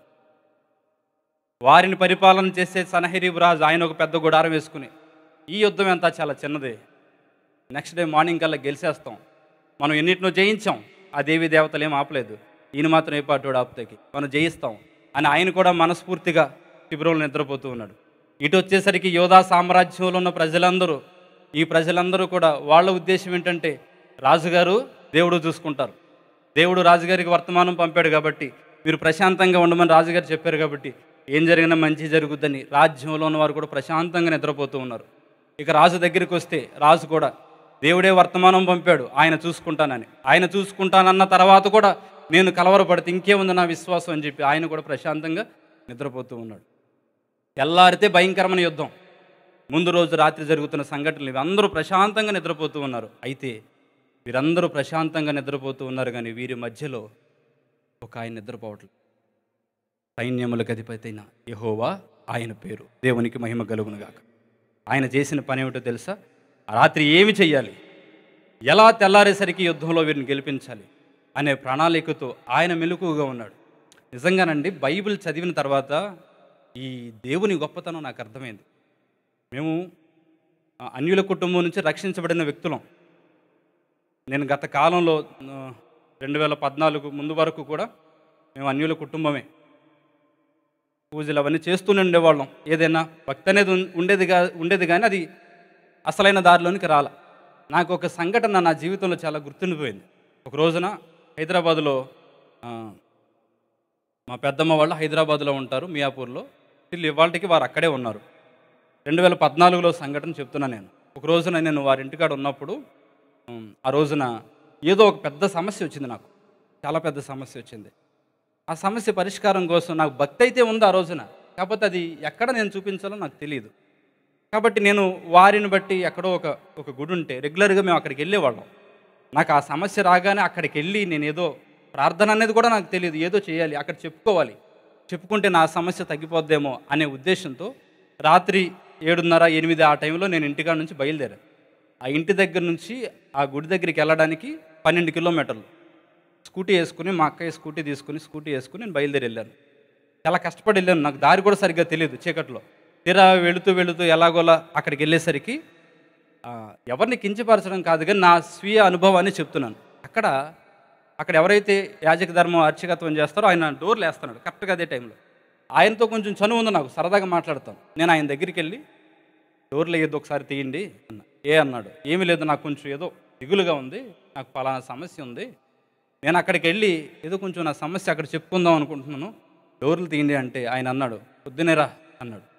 లేదండి, మా ఇల్లు కూడా మీకు తెలుసు, 12 కిలోమీటర్లు నేను ట్రావెల్ చేసి వచ్చాను, నాకు ఈ దారులు కూడా తెలియదు, నాకు చాలా బాధ ఉందండి లోపల, నాకు ఎవరూ లేరు, సహాయం చేస్తే దేవుడే చేస్తాడేమో అన్న ఆలోచన వచ్చింది. కాబట్టి ఆయన దగ్గర చెప్పుకోవడానికి వచ్చానండి. ప్లీజ్ నాకు అవకాశం ఇవ్వండి అంటే ఆయన డోర్లు వేసేసి యాజ్ ఇట్ ఈస్గా చెప్తున్నాను. ఆయన అన్నమాట, స్వామివారు పవళింపు సేవలో ఉన్నారు, ఇప్పుడు మాట్లాడడం కుదరదు, పొద్దున్నే వచ్చాయి. పవళింపు సేవ అంటే నిద్రపోతున్నాడు, మైండ్ పని చేయలేదు కాసేపు నాకు. నిజం అంటే ఒక పెద్ద క్వశ్చన్ నా జీవితంలో. ఆయన అలా అనేసి డోర్లు వేసేసి వెళ్ళిపోయాడు. ఒక్క నిమిషం అక్కడే నిలబడ్డాను. లోపలికి వెళ్ళి నా సమస్య చెప్పుకోవడానికి డోర్లు ఓపెన్ అవ్వలేదు. అక్కడ ఏం చేయాలో తెలియదు. ఇంట్లో వాళ్ళతో కూడా చెప్పి వాళ్ళని బాధ పెట్టడం ఇష్టం లేదు. ఏం చేయాలో తెల్లక బండి తీసుకుని బయలుదేరి రిటర్న్ వస్తున్నప్పుడు సగం దూరం వచ్చాక నా మనసులో ఒక ఆలోచన వచ్చింది. అరే, నాకు ఇంత కష్టం వచ్చి రాత్రిపూట దేవుడని నమ్మి నేను అక్కడికి వచ్చాను, ఆయనేమో నిద్రైపోతున్నాడని చాలా క్లియర్గా చెప్పారు వీళ్ళు. సరే, నా సంగతి వదిలేద్దాం. ఈ రాత్రి వేళ సమయంలో ఎంతమంది ఆయనను నమ్మిన వారు హాస్పిటల్లో ప్రాణాలతో పోరాడుతూ ఉంటారు, ఎంతమంది రోడ్ల మీద దిక్కులేని వాళ్ళగా తిరుగుతూ ఉంటారు, ఎంతమంది సహాయం దొరక్క అటు ఇటు పరుగులు పెడుతూ ఉంటారు, ఎంతమంది జీవితాలు తెల్లారేలోపు తెల్లారిపోతాయి. ఆయన ప్రశాంతంగా నిద్రపోతున్నాడు. మరి ఈ కాసేపు వ్యవధిలో ఆయనని నమ్ముకున్న వారి జీవితాలు ఏమైపోతాయి అనే ప్రశ్న కలిగింది. సమాధానం నాకు అప్పుడు దొరకల, ప్రయత్నం చేసినా దొరకల. దేవుడు నన్ను ఎంచుకున్న తర్వాత, దేవుడు గొప్పవాడు కదండి, పనికిరాని వారిని ఎంచుకుంటాడు కదా. పనికిరాని వ్యక్తుల లిస్టు తీస్తే అందులో నేను కనపడ్డానేమో బహుశా ఆయనకి. నన్ను పనికొచ్చే పాత్రగా చేద్దాం అనుకున్నాడు ఆయన. నాకు 22 సంవత్సరాలు ఉన్నప్పుడే నేను సేవలోనికి వచ్చాను. నన్ను తీసుకొచ్చాడు ఆయన, తీసుకొచ్చి పనికొచ్చే పాత్రగా చేసిన తర్వాత ఈ బైబిల్ చదువుతున్న తర్వాత అప్పుడు ఆ రోజున నాకు వచ్చిన ప్రశ్నకి సమాధానం బైబిల్లో దొరికింది. ఓహో, మనం ఎవరిని నమ్ముకున్నా వాళ్ళకి ఒక పర్సనల్ లైఫ్ ఉంటుందా? వాళ్ళు నిద్రపోతూ ఉంటారా? మనల్ని పట్టించుకోరా? కానీ బైబిల్ దగ్గరికి వచ్చిన తర్వాత అర్థమైంది, ఇశ్రాయేలును కాపాడువాడు కునుకడు, నిద్రపోని దేవుడు ఆయన. కొట్టండి గట్టిగా చెప్పండి దేవుడు నామని. ఎంత గొప్ప దేవుణ్ణి కలిగి ఉన్నాం మనం. ఎన్నని చెప్పను ఆయన గురించి, నేను ఏమని చెప్పను ఆయన గురించి. ప్రతి క్షణం మనకి తోడుగా ఉండేవాడు ఆయన, ప్రతి క్షణం. చాలా సందర్భాల్లో మాకు ఎవరూ లేరండి అని బాధపడతాం. కానీ ఎవరూ లేకపోవడం అంటే, మీలో చాలామంది ఈ ప్రాంతానికి వచ్చినప్పుడు ఒంటరిగా వచ్చామని, నా అనుకున్న వారిని వదిలిపెట్టి వచ్చామని, ఇక్కడేదో కొంచెం సెటిల్ అవుదామని, బాగుపడదామని, కుటుంబాన్ని పోషించుకుందామని, ఇంకా రకరకాల ఆలోచనలతో ఇక్కడికి వచ్చుంటారు. మీ ఊరి పొలిమేరలు మీరు దాటుంటారు. మీ ఊరి పొలిమేరలు మీరు దాటినప్పుడే మీతో పాటు మీ దేవుడు కూడా ఆ పొలిమేర దాటి మీతో ఇక్కడికి వచ్చాడు. ఎందుకంటే తనని నమ్ముకున్న వారిని విడిచిపెట్టని దేవుడు ఆయన, విడిచిపెట్టలేని దేవుడు ఆయన. నేను ప్రయాణంలో మలుపని ఒక చిన్న పుస్తకం రాశాను. చాలా అద్భుతంగా దేవుడు చిన్న పుస్తకం రాయించాడు. అందులో కొన్ని చోట్ల ఒక పదాలు రాస్తున్నప్పుడు నా చేతులు వణికాయి, నిజంగా లిటరల్లీ వణికాయి. దేవుడే రాయించాడు, అయినా కూడా వణికాయి. అందులో నేను రాసిన పదం ఏంటంటే, దేవుడు నన్ను క్షమించును గాక, దేవుడికి అసాధ్యమైనవి కూడా కొన్ని ఉన్నాయి. ఇంకా పచ్చిగా చెప్పాలంటే దేవునికి కూడా చేతగానివి కొన్ని ఉన్నాయి. ఇది నేను రాసిన పదం. ఎందుకు రాయాల్సి వచ్చిందంటే, బైబిల్లో నుంచి నాకు అది స్ఫూర్తి. ఒక గుడ్డివాడు, భిక్షగాడు రోడ్డు పక్కన కూర్చుని ఉంటే, ఆ ప్రాంతంలో యేసుప్రభు వెళుతున్నాడని అతన్ని తెలిస్తే పక్కన వాళ్ళని అడిగాడు, ప్రముఖుల్ని, ఏం జరుగుతుంది ఇక్కడ, ఎందుకంత కోలాహలంగా ఉంది అంటే వాళ్ళు చెప్పారు, యేసుప్రభు ఇటు వెళ్తున్నాడు ఈ ప్రాంతంలో అని. వెంటనే వాడు గట్టిగా కేకలు వేసి, దావీదు కుమారుడా నన్ను కరుణించు. ఎంత విశ్వాసంతో కేక వేశాడు చూడండి. కళ్ళు కనపడవు, ఏమీ లేదు, కేక వేశాడు. ఆ జనసమూహంలో అతని కేక యేసుప్రభు దాకా వెళ్ళింది. వెళ్లే ముందు ఈ పక్కనోళ్ళు అతన్ని నివారించారు. ఒరే, నీ బ్రతుకెంత, నువ్వెంత, నీ జీవితం ఎంత, నీ పాటి జీవితానికి యేసుప్రభు పలుకుతాడా? అంత మహోన్నతుడు ఆగి నీ దగ్గరికి వస్తాడా? అంతటి వాడు ప్రముఖులు ఆయన వెనకాల పడుతుంటేనే పట్టించుకొని వాడు, ఆఫ్టర్ ఆల్ భిక్షగాడివి, గుడ్డివాడివి, ఎందుకు పనికిరాని వాడివి, నువ్వు తిరిగి ఆయనకి ఏమీ చేయలేని ఒక సామాన్యుడివి, నీ పిలుపు వింటాడా అని హేళన చేస్తూ ఉంటే, దిగజారుస్తూ ఉంటే, అవునా అంతేనంటావా జీవితం? కృంగిపోలేదా మనిషి? మరీ ఎక్కువగా జీవితం అంతే, లైఫ్ అంతే. మీ శక్తికి మించిన శోధనలు మీ జీవితంలో ఎదురైనప్పుడు మరీ ఎక్కువగా, మిగతా వాళ్ళు ఆగిపోయిన చోట మనం ఆగిపోవడానికి వీలు లేదు. ఆగిపోతే మనం క్రైస్తవులు ఎంత మాత్రము కానే కాదు. మిగతా వాళ్ళు ఆగిపోయిన చోటను కూడా మనం శక్తిని కూడగట్టుకుని మరీ ఎక్కువగా విశ్వాసంలో, మరీ ఎక్కువగా ప్రార్థన జీవితంలో, మరీ ఎక్కువగా దేవునికి దగ్గరగా మనం ఉంటే, మనం వెళ్ళడం కాదు, ఆయన వస్తాడు మన దగ్గరికి. వచ్చాడు కదా ఆ మనిషి దగ్గరికి. మరీ ఎక్కువగా కేకలు వేస్తే ఆ జన సమూహాన్ని అలా ఆపేసి యేసుప్రభు దగ్గరికి వచ్చి, వాడి దగ్గరికి వచ్చి చేతులు కట్టుకుని, అంటే మన వాడుక భాషలో చెప్తాను, చాలా వినయంగా, నేను నీకు వా ఎంత గొప్ప దేవుడు అండి. నేను నీకేం చెయ్యాలి అని ఆయన వాడిని క్వశ్చన్ వేశాడు. దాటి వెళ్ళగలిగాడా చెప్పండి? అంత మహోన్నతుడు. సరే ఈయన ఏం చేయాలని అడిగాడు. స్వస్థత ఇచ్చిన తర్వాత వాడేం చేయగలడు అసలు ఈయనకి? దేవుని కోసం ఏమీ చేయలేకపోవడమే ఒక్కొక్కసారి దేవుడు మనల్ని ఎంచుకునే అర్హత అవుతుంది. చాలామందికి మనసులో దేవుని కోసం ఏదో చేయాలని ఉంటుంది, ఏదో ఇవ్వాలని ఉంటుంది, ఏదో దేవుని కోసం తపన ఉంటుంది. కానీ ఒకసారి పరిస్థితులు అనుకూలించగా చేయలేని స్థితిలో ఉంటాం. ఆ చేయలేని స్థితి ఏదైతే ఉందో అదే అర్హత. అది దేవుడు మనల్ని వెతుక్కుంటూ వచ్చేలాగా చేస్తుంది. ఇప్పుడు వాడు ఏమి చేయలేడు దేవునికి. ఆయనే వచ్చి నేను నీకు ఏమి చెయ్యాలి అని ప్రశ్న వేశాడంటే దాటి వెళ్ళాడా? అంటే దాని అర్థం ఏంటో తెలుసా? ఆయనకి చేతగాంది ఏముందో తెలుసా? భూమి మీద తనని నమ్ముకున్న వారిని, విశ్వాసంతో తనని అడిగేవారిని, మనస్ఫూర్తిగా ఆయనను పిలిచేవారిని దాటి వెళ్ళిపోలేని దేవుడు ఆయన. దాటి వెళ్ళడం చేతగాని దేవుడు ఆయన. దేవునికి మహిమ కలుగును గాక. ఒకన్నే దాటి వెళ్ళలేని వాడు ఎంతమంది మనం ఇక్కడ ఉంటే దాటి వెళ్ళిపోతాడు. మీరు ప్రతి వారం దైవ సన్నిధికి మీరు వస్తున్నప్పుడు గాడ్స్ ప్రెజెన్స్ నేను ఇక్కడ ఫీల్ అయ్యాను రాగానే. మీరు ప్రతి వారం ఇక్కడికి వస్తున్నప్పుడు మీరు మనసులో ఆల్రెడీ ఈ ఆలోచన ఉంటుంది. అయినా మరొకసారి జ్ఞాపకం చేస్తున్నాను, టీసీఎఫ్ చర్చ్లో నాకంటే ముందుగానే నా దేవుడు అక్కడ ఉన్నాడు నన్ను కలుసుకోవడానికి. ఈ ఉద్దేశంతో రండి మందిరానికి. జీవితాలు మారిపోతాయి, పూర్తిగా నిజంగానే మారిపోతాయి. ఆ రోజున అంత గొప్పవాడు ప్రార్థనా జీవితాన్ని నిర్లక్ష్యం చేయకుండా, తనకి శక్తి సామర్థ్యాలు ఏమున్నాయో అవన్నీ ఆలోచించకుండా తీసుకెళ్ళి ఆ లెటర్ అక్కడ పెట్టి ప్రార్థన చేశాడు. ఒక దూతను పంపాడుగా, నేను పంపుతాను ఒక దూతని. యెహోవా ఎవడన్నాడు కదా, నేనేంటో చూపిస్తాను అని ఆ రాత్రి దేవుడు నిద్రపోకుండా తన దగ్గర నుంచి ఒక దూతను యుద్ధ భూములోనికి పంపాడు. ఆ రాత్రి జరిగిన వధ అంతా ఇంత కాదు. అలా ఏదో చదువుకుంటూ వెళ్ళిపోతారు కానీ సహజంగా అసలు ఆలోచించండి.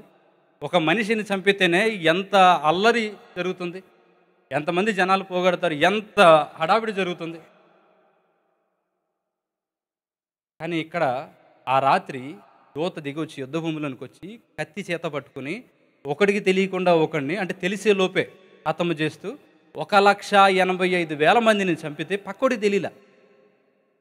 యుద్ధ భూమిలో ఉన్న వారందరూ వధించేశాడు దూత కత్తి చేత పట్టుకుని. యెహోవా దూత పొద్దున్నే లేచేసరికి రాజు శిబిరంలోంచి బయటకు వచ్చి కళ్ళు దురుసుకుని యుద్ధం చేయాలి కదా, చాలా చిన్నది యుద్ధం, చాలా సింపుల్ యుద్ధం అనుకున్నాడు. యుద్ధం చేయాలి కాబట్టి బయటకు వచ్చి ఎక్కడున్నారు వీళ్ళు, యుద్ధానికి వెళ్దాం అన్నట్టుగా ఆ లోపల నుంచి బయటకు వచ్చి చూసేసరికి ఏముంది, యుద్ధ భూమి అంతా కూడా శ్మశానంగా మారి కత్తి చేత పట్టుకుని యెహోవా దూత 1,85,000 మందిని చెప్తే అప్పుడు అనుకున్నాడు ఈ రాజు, నాకు చాలా రాజ్యాలను జయించాను, యోధా రాజ్యం కూడా చాలా చిన్నదనుకున్నాను. చిన్నదనుకుని యెహోవా ఎవడన్నాను, నేను ఒక దూతను పంపి వర్తమానం పంపితే యెహోవా కూడా తన దగ్గర నుంచి ఒక దూతను పంపాడు. యెహోవా దగ్గర నుంచి ఒక దూత దిగి వస్తేనే 1,85,000 మంది చనిపోతే, పరలోక సైన్య సమూహాలతో ఆయన దిగి వస్తే భూమి మీద ఒక్క మనిషి కూడా బ్రతకడని చెప్పి యుద్ధ భూమిని వదిలిపెట్టి పారిపోయాడు. దేవుని నామానికి స్తోత్రం కలుగును గాక. నీతిమంతుల పక్షాన పోరాడతాడు ఆయన. మళ్ళీ చెప్తున్నాను, ప్రార్థనా జీవితాన్ని ఎన్నడూ నిర్లక్ష్యం చేయొద్దు.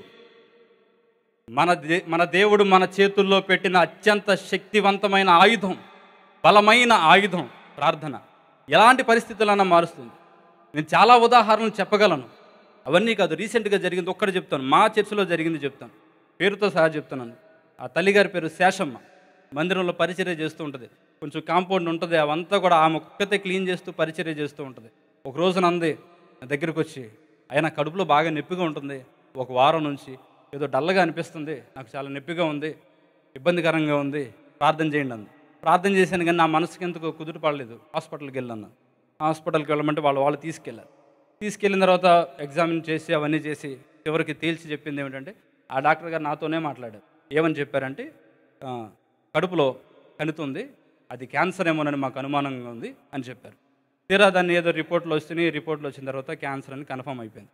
ఆ రిపోర్ట్లు వచ్చే టైంకి ఆమె జుట్టంతా ఊడిపోయింది, మొత్తం జుట్టంతా ఊడిపోయింది, మనిషి ఎండిపోయింది, బక్కగా అయిపోయింది, విపరీతంగా తినేస్తుంది. అసలు ఎందుకంత విపరీతంగా తింటుందో కూడా అర్థం కాలేదు. విపరీతంగా తినేస్తుంది, చచ్చిపోతారని చెప్పేసి ఆమె నా దగ్గరికి వచ్చి ఏడ్చింది, మందిరంలో ఏడ్చింది. ఇదే శుక్రవారం ఈ సమయంలోనే మా చర్చిలో ఇప్పుడు ఉపవాస ఆరాధన జరుగుతుంది. ఇదే సమయంలో ఇప్పుడు జరుగుతుంది ఆల్రెడీ. వేరే పాస్టర్ గారు నేను అక్కడ పంపించాను. ఉపవాస ఆరాధనలు మేమందరం ఆమె కోసం ప్రార్థనలు చేస్తూనే ఉన్నాం. మా అందరి నమ్మకం ఒకటే, దేవుడికి అసాధ్యమైంది ఏమీ లేదు, కార్యం చేయగలడు. తర్వాత కొన్ని రోజుల తర్వాత ఆపరేషన్ చేయాల్సి వస్తే అక్కడ నుంచి విజయవాడలో, మేము ఉండేది ఏలూరు పరిసర ప్రాంతాలు, అక్కడ నుంచి విజయవాడలో అమెరికన్ హాస్పిటల్ తీసుకెళ్ళి వాళ్ళు ఎగ్జామిన్ చేయాలన్నారు. కొన్ని రోజులు పెట్టారు. ఆ డాక్టర్ నాతో ఒక విషయం చెప్పాడు. ఆ డాక్టర్ ఏం చెప్పాడంటే నాతో, ఈమె క్యాన్సర్ లేదండి అని చెప్పి. ఇద్దరు డాక్టర్లతో నేనే మాట్లాడాను. వాస్తవం ఇది, క్యాన్సర్ లేదని చెప్పాడు. అయితే కడుపులో కణితి ఉంది, దాన్ని తీసేయాలి, లేదంటే కష్టం. మీరు నమ్మండి, మనిషి బక్కగా ఉంటుంది, 50 సంవత్సరాలు దాటిపోయి పొట్టిగా ఉంటుంది. ఆపరేషన్ చేసి తీస్తే కడుపులో నుంచి 6 కిలోల కణితి వచ్చింది. 6 కిలోలు. అసలు ఆ మనిషి అప్పటి వరకు బ్రతకడమే ఆశ్చర్యం. అది బ్లాస్ట్ అయిపోయే టైం. జస్ట్ ఆ నర్సు చెప్పింది నాకు, సార్ కొంచెం కత్తి అలా పెట్టగానే అలా బయటకు వచ్చేసిందండి. అది కొన్ని పొరలు ఉంటాయి, అవన్నీ కట్ చేయలేదు మేము. కత్తి అలా పెట్టగానే బయటకు వచ్చేసింది. చావుకి సిద్ధంగా ఉంది. చావుకి మనం సిద్ధపడ్డం కాదు, దేవుడి పిలుపు ఉండాలి కదా. దేవుని పిలుపు లేకపోతే మనల్ని ముట్టగలిగేవాడు ఎవడూ లేడు, ఏ రోగమో లేదు. డాక్టర్లు చేతులు ఎత్తేసిన దేవుడు హోప్ ఇచ్చినంత కాలం కూడా మనల్ని కదల్చగలిగే శక్తి ఈ భూమి మీద మరి ఎక్కడా కూడా లేదు. సజీవ సాక్ష్యం. ఇల్లు వాళ్ళకి మంచి ఆరోగ్యంగా ఉంది. ఓ రకంగా చెప్పాలంటే మీటింగ్లకి వెళ్ళి వచ్చి నేను నీరసం అయిపోతాను, కానీ ఆవిడ చాలా హెల్తీగా ఉంటుంది, చాలా ఆరోగ్యంగా ఉంటుంది. మందిరంలో నాకు సంబంధించిన పరిచర్య అంతా కూడా ఆమె చేస్తుంది, ఇంకెవరిని చేయనివ్వదు. అంతగా నన్ను ప్రేమిస్తుంది ఆ తల్లి. ఇలాంటి చెప్పుకుంటూ పోతే ప్రార్థనతో ఎన్నో సాధ్యమవుతాయి. అన్నీ చేసేది చేయడానికి ప్రార్థన అవసరం లేదేమో, కానీ ఎవరు చేయలేనిది చేయడానికి ఖచ్చితంగా ప్రార్థన అవసరం. ప్రార్థన కావాలి మనకి. నేను మరలా వెనకకు వెళుతున్నాను, కారణం ఏంటంటే ప్రార్థనా జీవితం దగ్గరికి ఎందుకు వెళ్తున్నానంటే ఇది ఇంపార్టెంట్ కాబట్టి, ఇది అత్యవసరం కాబట్టి, ఇవాళ నిర్లక్ష్యం చేయబడుతున్నది కాబట్టి, అందుకనే ప్రార్థనా జీవితం దగ్గరికి వెళ్తున్నాను. చాలామంది ప్రార్థనలో చాలా వెరైటీగా ఉంటాయి. ఎందుకు ప్రార్థనలకు జవాబు రావు అనుకుంటారు చాలామంది. కొంతమంది ప్రార్థనలో ఇవాళ ఎలా మారిపోయినాయి అంటేనండి, ఊరికి ఎగ్జాంపుల్గా చెప్తున్నాను, ఎలా మారిపోయినంటే స్వార్థపూరితంగా మారిపోయినాయి. మనిషికి సంతోషం లేకుండా పోవడానికి గల ప్రాముఖ్యమైన కారణం ఏంటో తెలుసండి, పక్కన వాళ్ళతో పోల్చుకోవడం.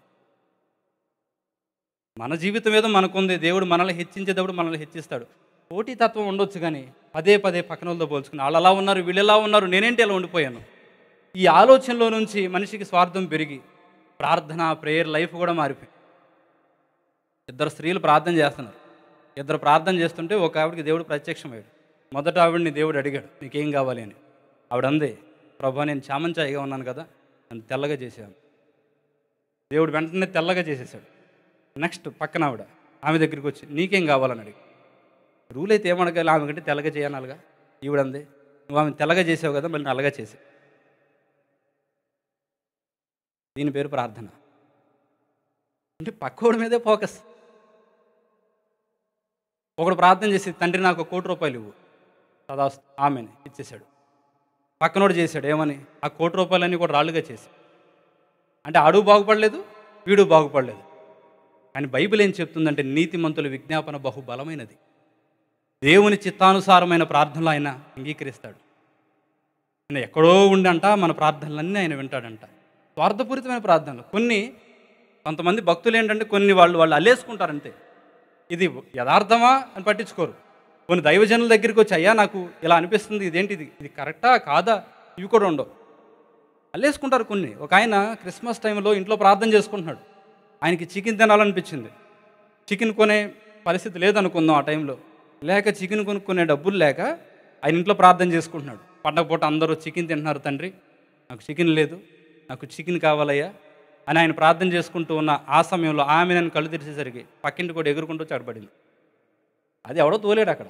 అది ఎగురుకుంటూ ఇక్కడికి వచ్చి పడేసరికి ఈడంటాడు, నా ప్రార్థన ఆలకించావో తండ్రి. ఓరి దుర్మార్గుడా, కోసుకు తినేశాడు దుర్మార్గంగా. అంటే ఇలా మారిపోయానండి ప్రార్థనా జీవితాలు. అలా కాదు.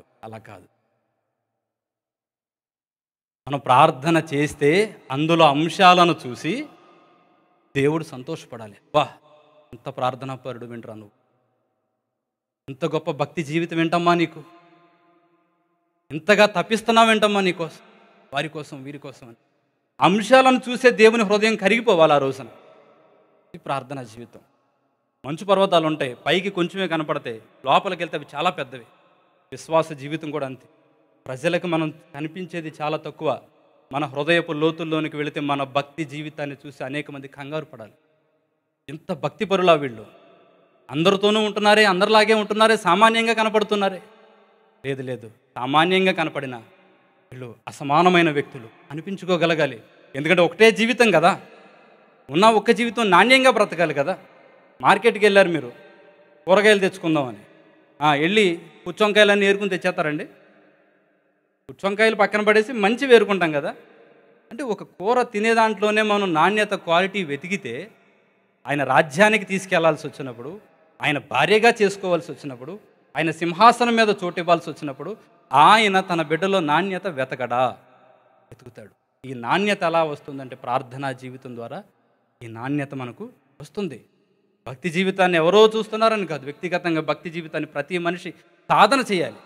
పౌలు వంటి వాడే నేను సాధన చేస్తున్నాను అన్నాడు కదా. మూడో ఆకాశానికి ఎక్కి వెళ్ళిన వాడు. సామాన్యంగా వెళ్ళిపోతే జీవితం కుదరదండి. ఒకటే జన్మ, ఎన్నెన్నో జన్మలు లేవు కదా. పాట ఉంది, పాత పాట, ఎన్నెన్నో జన్మల బంధం నీది నాది, అది పాటకే పరిమితం. నిజ జీవితానికి వస్తే వన్ టైం ఆపర్చునిటీ, ఒకటే జన్మ, ఒకసారే మనుషుడు మృతి పొందవలెను హెబ్రీ పత్రిక ప్రకారం. ఆ ఉన్న ఒక్క జీవితం దేవునికి మహిమకరంగా, అనేక మందికి దీవెనకరంగా, తరతరాలకు ఆశీర్వాదకరంగా ఈ భూమి మీద బ్రతకగలిగిన వ్యక్తులు ఎవరన్నా ఉన్నారు అంటే అది కేవలం క్రైస్తవులు మాత్రమే. అలాంటి క్రైస్తవులలో టీసీఎఫ్ సంఘస్థులు కూడా ఉండాలి అనేది నా మనస్ఫూర్తిగా నేను అనుకుంటున్న కోరిక. దేవునికి మహిమ కలుగునుగాక. దేశం నా ఆశ. ప్రార్థనా జీవితాన్ని నిర్లక్ష్యం చేయకూడదు. అయితే ఒక క్వశ్చన్ ఉంటుంది చాలామందికి, ప్రార్థన ఎందుకు సఫలం అవ్వట్లేదు, ఎందుకు ప్రార్థనకు జవాబు రావట్లేదు? ఈ ప్రశ్న మీలో ఉంటే ఒక చిన్న మాట చెప్తున్నాను, ఎంత ప్రార్థన చేసినా అంత విశ్వాసం కూడా అందులో కలపాల్సి. ఇక్కడ పెరుగు కావాలంటే ఎట్లాగా, డబ్బాలోనూ ప్యాకెట్లో తెచ్చుకుంటారు కదా. ఇండియాలో సిస్టర్స్ మీకు తెలుసు, గతంలో మీరు అక్కడ ఉన్నప్పుడు, మరి ఇక్కడ చేస్తున్నారో లేదో నాకు తెలియదు, కానీ అక్కడ ఉన్నప్పుడు పెరుగు కావాలంటే ఏం చేసేవాళ్ళు, పాలు కాసి అందులో 4 మజ్జిగ చుక్కలేసి రాత్రి దాన్ని అలా వదిలేస్తే ఉదయానికల్లా పెరుగు అయిపోయేది కదా. అట్లా కాదని పాలగిన్నె తీసుకుని, పాలగిన్నె రాత్రి ఎదురుగా పెట్టుకుని తెల్లారేదాకా ప్రార్థన చేయండి, పెరుగైపోవు. ఉదయానికల్లా నువ్వు పెరుగైపోవాలి. ప్రార్థన చేయండి, పని చేయొద్దు, ప్రార్థనే చేయండి, తెల్లారేసరిగా పెరుగైపోవాలని. మజ్జిగ చుక్కలు పోయొద్దు. మీరు ఎంత ప్రార్థన చేసినా పెరుగవుద్దా? ప్రాక్టికల్గా మాట్లాడుకుంటే పెరుగవుద్దా? అవదు, తిరిగిపోద్దు కూడా. ఉన్న పాలు కూడా పోతాయి. అప్పుడే కాసుకుంటే దాన్ని టీ పెట్టుకుని తాగొచ్చు. పాలు పెరుగవ్వాలంటే వాటిని కాచి 4 మజ్జిగ చుక్కలు పోస్తే ఉదయానికి అది పెరుగవుతుంది. అలా వదిలేసిన తెల్లవారులు ఆ గిన్నె దగ్గర మనం కూర్చున్న అది పెరుగవ్వదు. ఆ పాలు మన ప్రార్థనా జీవితం అంటే, దానికి పెట్టే మంట పరిశుద్ధాత్మని సహాయం అనుకుంటే, ఆ 4 మజ్జిగ చుక్కలు మన విశ్వాస జీవితం అనుకుంటే, ఆ విశ్వాసాన్ని కలిపి ఓ ప్రార్థన చేసుకుని మనస్ఫూర్తిగా పడుకోండి, దేవుడు గొప్ప కార్యాలు చేస్తాడు. కానీ విశ్వాసం లేదే ఇవాళ, విశ్వాసం లేదు ఇవాళ. చాలామంది జీవితాల్లో ప్రార్థన ఉంది, ఇన్ని గంటలు ప్రార్థన చేస్తున్నాం అని మీరు చెప్తున్నారు, కానీ మరి అందులో ఎంత విశ్వాసాన్ని కలిపాం, ఎంత విశ్వాసాన్ని మనం కలుపుకున్నాం అని అడిగితే క్వశ్చనేగా చాలామందికి. మీకు ఇంకా బాగా అర్థం అవుద్ది. ఒక ఎగ్జాంపుల్ చెప్తాను వినండి. ఒక ఊరికి చివర ఒక చిన్న అడవి ఉంది. ఆ అడవిలో ఒక దైవజనుడు ఉన్నాడు. ఆయన ఒక చిన్న గుడారం వేసుకుని అక్కడ ఉంటున్నాడు, పరిచర్య చేస్తున్నాడు. అదే ఆయన ఇల్లు, అదే సేవ, అన్నీ అక్కడే. అక్కడ ఆయన పరిచర్య చేస్తూ ఉన్నాడు. ఈ ఊర్లో నుంచి ఒకే ఒక ఆవిడ రక్షించబడింది. ఓ పెద్ద ఆవిడ, వృద్ధాప్యంలోనికి వచ్చిన ఆవిడ కూడా రేపో మాపో చచ్చిపోద్ది కాబట్టి, ఆ వృద్ధాప్యానికి వచ్చింది కాబట్టి ఇకనైనా నిజదేవుడిని ఆరాధిద్దాం అని చెప్పి ఆ ఊరు నుంచి ఆ ఒక్క ఆమె అక్కడికి వెళ్తుంది వాక్యం వినడానికి. ప్రతి శుక్రవారం ఆమె ఒక్కతే అక్కడికి వెళ్తుంది, ఇంకెవరు వెళ్ళరు. ఆ ఒక్కదానికోసం ఆయన ఎదురు చూస్తూ ఉంటాడు. మరి సేవకుల జీవితం అంటే ఎంత ఓర్పు ఉంటుంది మీకు తెలియంది కాదు. ఎన్నో నిరాశలు ఉంటాయి, ఎన్నో బలహీనతలు, ఎన్నో పోరాటాలు ఉంటాయి. అయినా అవన్నిటిని దిగమింగుకుని దేవుని పరిచర్యలో ముందుకు వెళ్ళిపోతూనే ఉంటారు దైవజనులు. అలాగైనా ఒక్క ఆమె కోసం చూస్తూనే ఉండేవాడు. ప్రతి వారం ఇప్పుడు వెళ్ళేది, ఏదో 4 మాటలు చెప్పేవాడు, ప్రార్థన చేసుకునేవాళ్ళు, ఆరాధన అయిపోయేది, వచ్చేసేది. అయితే ఈ ఊరు నుంచి ఆయన దగ్గరికి వెళ్ళే దారిలో మధ్యలో ఒక చిన్న ఏరు ఉంది, ఒక నది లాంటిది. దాంట్లో వాటర్ ఎప్పుడు ఉండవు, ఏదో అక్కడక్కడ కొంచెం కొంచెం ఉంటాయి, ఆ మధ్యలోంచి వెళ్ళిపోతూ ఉంటుంది. ఎప్పుడన్నా ఒకసారి వరదలు వచ్చినప్పుడు ఫుల్గా వాటర్ వస్తాయి. మామూలుగా అయితే నీళ్ళు ఉండవు, ఒక రోజున ఏమైందంటే ప్రతి వారం వెళ్తుంది. ఒకసారి ఏమైందంటే వరదలు వచ్చినాయి, బాగా వర్షాలు బాగా వచ్చి వరదలు వచ్చేసాయి. ఆ ఏరు అంతా మునిగిపోయింది, ఫుల్గా వాటర్ వచ్చేసాయి. ఒడ్డు దగ్గరికి వచ్చింది, అటు నుంచి ఆమె ఒడ్డు దగ్గరికి వచ్చింది. ఇటు పక్కన పాస్టర్ గారి చర్చి ఇల్లు ఈ పక్కన ఉన్నాయి. ఇంకో దారి కూడా లేదు, ఈ దారిలోంచి రావాలి. ఫుల్గా వాటర్ వచ్చినాయి, అక్కడ దాకా వచ్చింది. అక్కడ దాకా వచ్చి చూసింది, వాటర్ ఇన్ని ఉన్నాయి కదా, మనం వెళ్ళలేము, మన వల్ల అవ్వదని చెప్పి వెనక్కి తిరిగి వెళ్ళిపోయింది. మళ్ళీ వారానికి వాటర్ తగ్గిపోయిన తర్వాత ఎట్లాగొట్లా వచ్చింది. వచ్చిన తర్వాత పాస్టర్ గారు దెబ్బలాటేసుకున్నాడు. పోయిన వారం నువ్వు ఎందుకు రాలేదు? ఆవిడంది, ఎందుకు రాలేదంటావేంటయ్యా, చూసావుగా నీళ్ళు ఎన్ని ఉన్నాయో, ఇంకో దారి లేదు, ఈ దారిలో నుంచే రావాలి, ఈ నీళ్ళలో నుంచి వస్తే నాకు ఈతొచ్చా? అంత లోతు నీళ్ళు అంత ఉధృతంగా ప్రవహిస్తున్నాయి వాటరు, నేను వస్తే మునిగిపోతాను కదయ్యా, నేను కూడా పోతే నీ దగ్గరికి ఎవరు వస్తారు, అందుకని రాలేదు, ఇన్ని నీళ్ళలో నేను ఎలా వస్తానయ్యా అని ఈమె చెప్తుంది, ఈమె వెర్షన్. ఆయన అంటున్నాడు సింపుల్గా ఒక మాట అన్నాడు, లేదమ్మా, కష్టాలు వచ్చినప్పుడే కదా, దారి లేనప్పుడే కదా విశ్వాసాన్ని నిరూపించుకోవలసి. నీకు విశ్వాసం ఉంటే నువ్వు ఖచ్చితంగా వచ్చేదానివే, నీకు విశ్వాసం లేదు కాబట్టి నువ్వు రాలేదు అని అంటే ఈ పిచ్చితల్లి అనుకుంది, అవునయ్యా నాకు తెలియదు కదా. కొంతమంది గుడ్డిగా నమ్ముతారు, వాళ్ళే గొప్పోళ్ళండి, నమ్మేస్తారు. నిజంగా దేవుని విషయంలో అది ఇది అని ఆలోచించరు. కానీ పౌలంటాళ్ళు ఒకానొక సందర్భంలో ప్రతిదీ చూడండి, మేలైన దానిని చేపట్టండి. ఆ మాట అనడానికి కూడా కారణం ఏంటంటే ఈయన నిజమైన దేవుడు కాబట్టి ఆ మాట అన్నాడు. సహజంగా అనేక మంది విశ్వాసం చాలా గొప్పది. ఎంత గొప్పదంటే పూర్తిగా నమ్ముతారు, పూర్తిగా సమర్పించుకుంటారు జీవితాన్ని. పెద్ద పెద్ద విషయాలన్నీ వాళ్ళకి తెలియదు, కానీ ఏ పరిస్థితుల్లో అయినా దేవునితో ఉండాలి. వారికి తెలిసిన విషయం మాత్రం ఇదే. కాబట్టి అలా ఆమె ఏం చేసిందంటే ఆ రోజున, సర్లే అయ్యా, ఈసారి వచ్చినప్పుడు నువ్వు చెప్పినట్టుగానే ఈసారి నేను వచ్చినప్పుడు ఎట్టాగొన్నా వచ్చేస్తాలయ్యా, నన్ను క్షమించు అని ఈవిడ అంటుంది. ఆయన అంటున్నాడు, ఇంతకాలం నువ్వు భక్తి చేసావు, ఇదే నా నేర్చుకున్నది. ఆయన వెర్షన్లో ఏదో చెప్పాడు, విశ్వాసం ఉంటే వచ్చేసేదాని మీద. అయిపోయింది, కొంతకాలం గడిచింది, కొంతకాలం మరలా ఆరాధన జరుగుతున్నాయి. మరి కొంతకాలానికి మళ్ళీ వరద వచ్చింది. ఈసారి ఇంకా భయంకరంగా వచ్చింది, చాలా ఉధృతంగా వచ్చింది. ఇంకో దారి కూడా లేదు అక్కడికి రావడానికి. ఈసారి ఈ పాస్టర్ గారు ఇటు నుంచి బయటకు వచ్చాడు, ఈ వరద దగ్గరికి వచ్చాడు, అంతా చూశాడు, ఇంత ఉధృతంగా ఉంది, ఎంత నీళ్ళు ఉన్నాయి, ఇప్పుడే రాలేదు, ఇప్పుడు ఎక్కడ వస్తుంది ఇంత నీళ్ళల్లో అని చెప్పి ఆయన లోపలికి వెళ్ళిపోయి డోర్ వేసుకుని ఆయన ప్రార్థన చేసుకుని, డోర్ వేసుకున్న 5 నిమిషాలకే వచ్చి ఈ పెద్దావిడ వచ్చి, ఈ ముసలావిడ వచ్చి డోర్ కొట్టింది. ఇవిడే డోర్ కొట్టింది, డోర్ తీసాడు. డోర్ తీసి అనుమానంగా చూస్తున్నాడు, ఎలా వచ్చి, ఎందుకంటే దారి లేదు. ప్రాక్టికల్గా చూసుకుంటే ఇంకో దారి లేదు, వచ్చే అవకాశం లేదు. రావాలంటే ఆ నీళ్లలో నుంచి రావాలి, వంతెన కూడా లేదు. ఈయనకి ప్రశ్న, ఎలా వచ్చావు, ఎలా వచ్చావనగానే ఆవిడంది, ఎలా వచ్చావేంటి, గతంలో మీరు ఎన్ని తిట్టారు నన్ను, మీరు చెప్పారు కదండి విశ్వాసం ఉంటే వచ్చేయచ్చు నీళ్ళ మీద అని, వచ్చేసాను. అనుమానంగా చూశాడు. ఇంకా మళ్ళీ చెప్పన్నాడు, ఎలా రావడం ఏంటండి, మీరు చెప్పారు కదా ఆ రోజు విశ్వాసం ఉంటే నీళ్ళ మీద వచ్చేయచ్చు అన్నారు కదా, నీళ్ళ మీద వచ్చేసి. డౌట్ వచ్చింది పాస్టర్ గారికి, కాళ్ళు ఇంక చూస్తున్నాడు, మనిషా దెయ్యమా, ఎందుకంటే ఇంకో దారి లేదు, వాస్తవం అది, ఇంకో దారి లేదు, ఇంకేం చేస్తాడు ఆయన. సరే అనుమానంగా దా లోపల రా అన్నాడు. లోపలికి వెళ్ళారు, కూర్చున్నారు, ఆరాధన జరిగింది. ఆయన మనసంతా ఇదే ఉంది, ఎట్లా వచ్చింది, ఎలా వచ్చింది, ఎలా వచ్చింది. అయిపోయింది, ఆరాధన అయిపోయింది, త్వరగా ముగిస్తాడు. ఏంటంటే త్వరగా ముగిస్తారు, ఏం లేదులమ్మ ముగించేశారు. సరే బయటికి వెళ్తుంది, ఆయన కూడా వెనకాల వస్తాడు. ఆమె వెనక్కి తిరిగి అడిగింది, ఎక్కడికి అంది. అక్కడ దాకా వస్తానమ్మ. ప్రతి వారం వస్తున్నారా మీరు ఇవాళ రావడానికి? లేదమ్మా, నువ్వు ఎలా వెళ్తావు, బయట పడకూడదుగా, కొన్ని బయట పడం కదండి, కొంచెం అది మెయింటైన్ చేస్తాంగా మేము. సరే నేను వస్తానమ్మా, అక్కడ దాకా పద, ఏం పర్లేదు, నాకు ఎందుకో రావాలనిపిస్తుంది. ఈయన ఇంటెన్షన్ ఏంటి, ఎలా వెళ్ళొద్ది, అసలు ఎలా వచ్చిందో తెలియదు, ఇప్పుడు ఎలా వెళ్ళొద్ది అని ఆ దగ్గరికి వెళ్ళేసరికి ఆవిడ ముందే వెళ్తుంది, ఈయన వెనకాల వెళ్తున్నాడు, వణికిపోతున్నాడు. ఎలా, ఎట్లా దాటుద్ది అని. దగ్గరికి వెళ్ళేసరికి ఆవిడ ఏం చేసిందంటే, నీళ్ళు చాలా ఉధృతంగా వెళ్తున్నాయి, ఓ తాడి చెట్టు లోతున్నాయి, చాలా ప్రవాహం వెళ్తుంది. ఆ దగ్గరికి వెళ్ళేసరికి ఆమె ఏం చేసిందని చెప్పులు తీసింది, నీళ్ళలో జారిపోకుండా చెప్పులు తీసి చేత్తో పట్టుకుంది. ఈయనకి ఇంకా టెన్షన్ వచ్చేస్తుంది, ఒడ్డుకు వచ్చేసాం, ఈవిడ ఎలా వెళ్ళిపోద్ది, ఇప్పుడు నీళ్ళలో వెళ్ళిపోతే కొట్టుకెళ్ళిపోయింది అనుకో, రేపొద్దున వాళ్ళకి నేను సమాధానం చెప్పాలి, నీ దగ్గరికి వచ్చింది ఏమైంది అని అడుగుతారు నన్ను వాళ్ళ ఇంట్లో వాళ్ళు. ఈవిడ ఇప్పుడే పరలోకానికి వెళ్ళిపోయేటట్టు ఉందని ఆయన టెన్షన్ పడిపోతూ ఉన్నాడు. నిజంగానే అక్కడికి వెళ్ళింది, చెప్పులు తీసింది.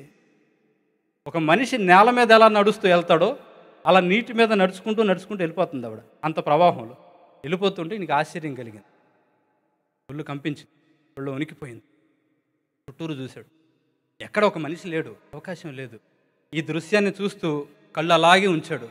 అసలు ఇది అలా నిజమా, ఏం జరుగుతుందో అర్థం కాక వణికిపోతే అక్కడే మోకాళ్ళు వేసి, తండ్రి అసలు ఇక్కడ ఏం జరుగుతుందో నాకు తెలియట్లేదు, నాకు చూపించు. నాకు చూపించాయి ఇక్కడ ఏం జరుగుతుందో అని ప్రార్థన చేసి మళ్ళీ క్షుణ్ణంగా ఆమెను చూశాడు. క్షుణ్ణంగా చూసినప్పుడు ఆయనకు ఒకటి కనపడింది.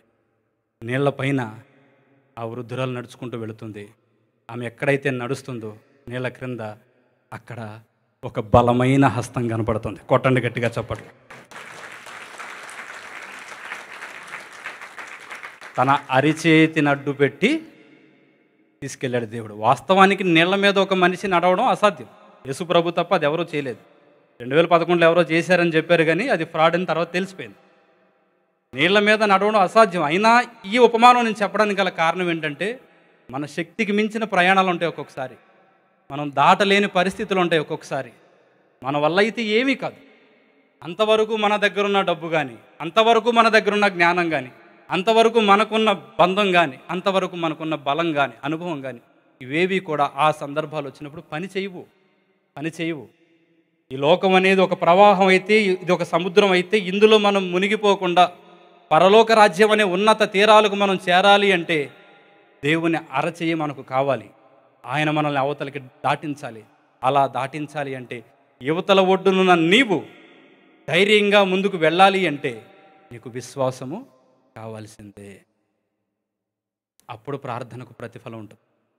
మార్కు సువార్తలో మనం వింటాం కదా, మీరు ప్రార్థనలో వేటిని అడుగుతారో వాటిని పొంది ఉన్నామని నమ్మండి. అనుమానంగా జరుగుద్దా, జరగదా, అవుతుందా, అవదా? హిజ్కియాకి అనుమానం లేదు, తీసుకెళ్ళి పెట్టాడు. దేవుడు గొప్ప కార్యం చేశాడు. నేను మరలా చెప్తున్నాను, ప్రార్థన బలమైన ఆయుధం. మీ వ్యక్తిగత జీవితాల్లో ఎలాంటి సమస్యలు మీరు ఎదుర్కొంటున్నారో నాకు తెలియదు, కానీ దేవుని రాయబారిగా, దేవుని సేవకునిగా, ఒక చిన్న దాసునిగా, దేవుని పనివానిగా మనస్ఫూర్తిగా ఒక గొప్ప మాట చెప్తున్నాను. మీరు ప్రార్థన చేసే ప్రతి అంశము కూడా, మీరు మనస్ఫూర్తిగా చేసే ప్రతి అంశము కూడా దేవుడు ఖచ్చితంగా నెరవేర్చగలడు. ఎందుకంటే ప్రార్థించే మనం సామాన్యులం, కానీ ప్రార్థన ఆలకించే దేవుడు సర్వశక్తిమంతుడు. కొట్టండి గట్టిగా చప్పట్లు. ఆయనకి అసాధ్యమైందేమీ లేదు. ఆయన ఏదైనా చేయగలడు. ఒక రోగం వచ్చిందా చెప్తున్నాను, ఒక బలహీనత వచ్చిందా, భయపడొద్దు, దిగులు పడొద్దు. మహా అయితే వెళ్ళి అద్దం ముందు నిలబడండి. అద్దం ముందు నిలబడి వాళ్ళతో వీళ్ళతో చెప్పడం కాదు, రోగంతోనే చెప్పండి. అద్దం ముందు మనమే కనపడతాం కదా, మన దేహంలో ఉన్న రోగంతోనే చెప్పండి. ఓ బలహీనత, ఓ సమస్య, నువ్వు నాలో ఉన్నావు, నన్ను కృంగదీస్తున్నావు, అయినా నేను భయపడను, ఎందుకంటే నువ్వు నాలోనే ఉన్నావు. కానీ అన్నిటినీ చేయగలిగిన దేవుడు కూడా నాలోనే ఉన్నాడు, కాబట్టి నువ్వు నన్ను ఏం చేయలేవు. ఎప్పటికప్పుడు మన జీవితాలను మనమే సరి చేసుకోవాలి. నా కోసం నా భార్య చేస్తుందిలే, నా కోసం నా భర్త ప్రార్థన చేస్తున్నాడు అనుకోవడం కాదు. కొన్ని సందర్భాలు ఒంటరిగానే మీరు వెళ్ళాల్సిన పరిస్థితి వస్తుంది. ఒంటరిగానే మీరు ఎదుర్కోవాల్సిన పరిస్థితి వస్తుంది. ఒంటరిగానే మీరు కొన్ని సమస్యలను ఎదిరించాలి. ఆ టైంలో ఎవరు ఉండరు. ఇష్టం లేదా అంటే ఇష్టం ఉంటుంది, మీకు సహాయం చేయాలనే ఉంటుంది.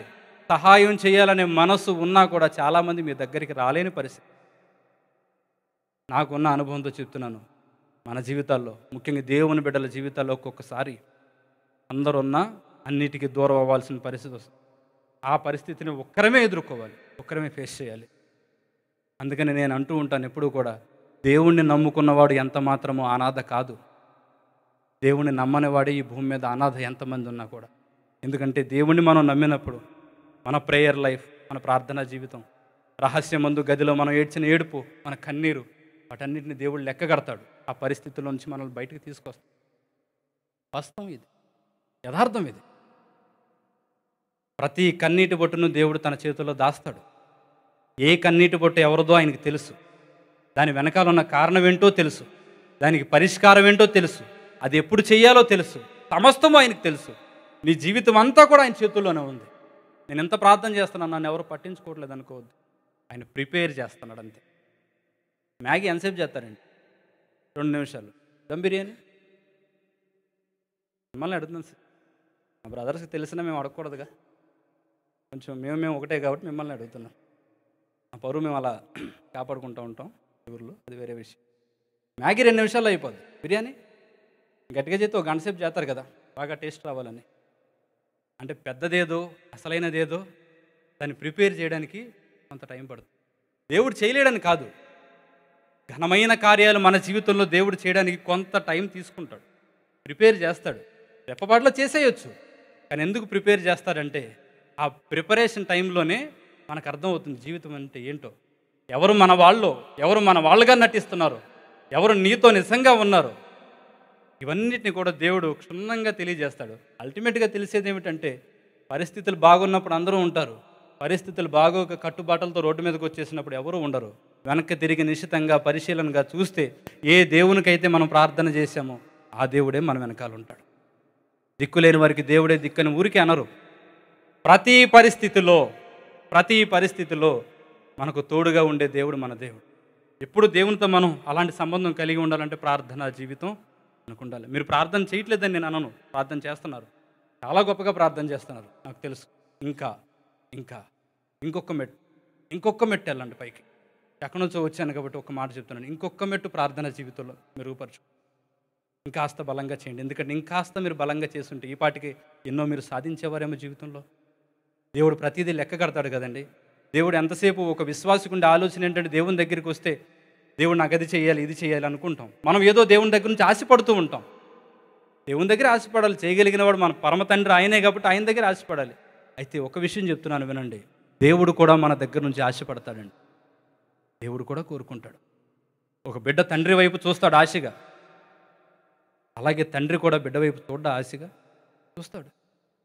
మన తండ్రి ఆయన, మన పరమ తండ్రి ఆయన కూడా మన మీద ఆశ పెట్టుకుంటాడు. ఏమన్నా తెలుసా, నాకు ప్రార్థన, నాతో మాట్లాడు, వాళ్ళతో వీళ్ళతో మాట్లాడింది చాలు, పరిస్థితులకి కృంగిపోయింది చాలు, ఎవరెవరినో నమ్మి మోసపోయింది చాలు, మరలా మూలపాఠాల దగ్గరికి వచ్చి అసలైన విషయాల దగ్గరికి వచ్చేసి మరలా మూలం ఏదో అక్కడికి రా, ప్రార్థనా జీవితాన్ని కొనసాగి.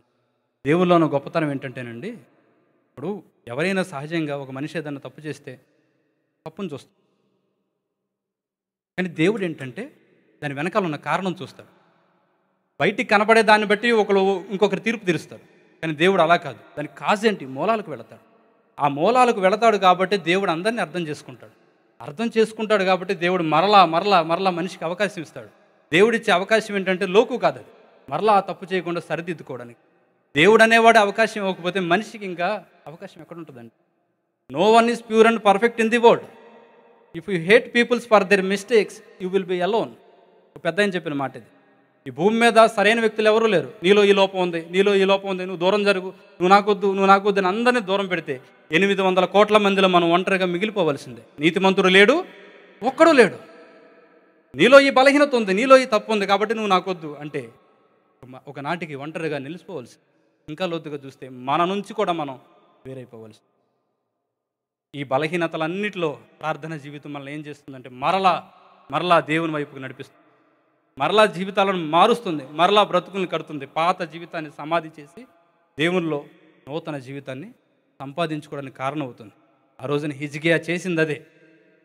తనకి ఎన్ని ప్రణాళికలు ఉన్నా కూడా ఆ లెటర్ తీసుకెళ్ళి అక్కడ పెట్టాడు. అయ్యా నువ్వే చెయ్యాలి అదన్నా చేస్తే.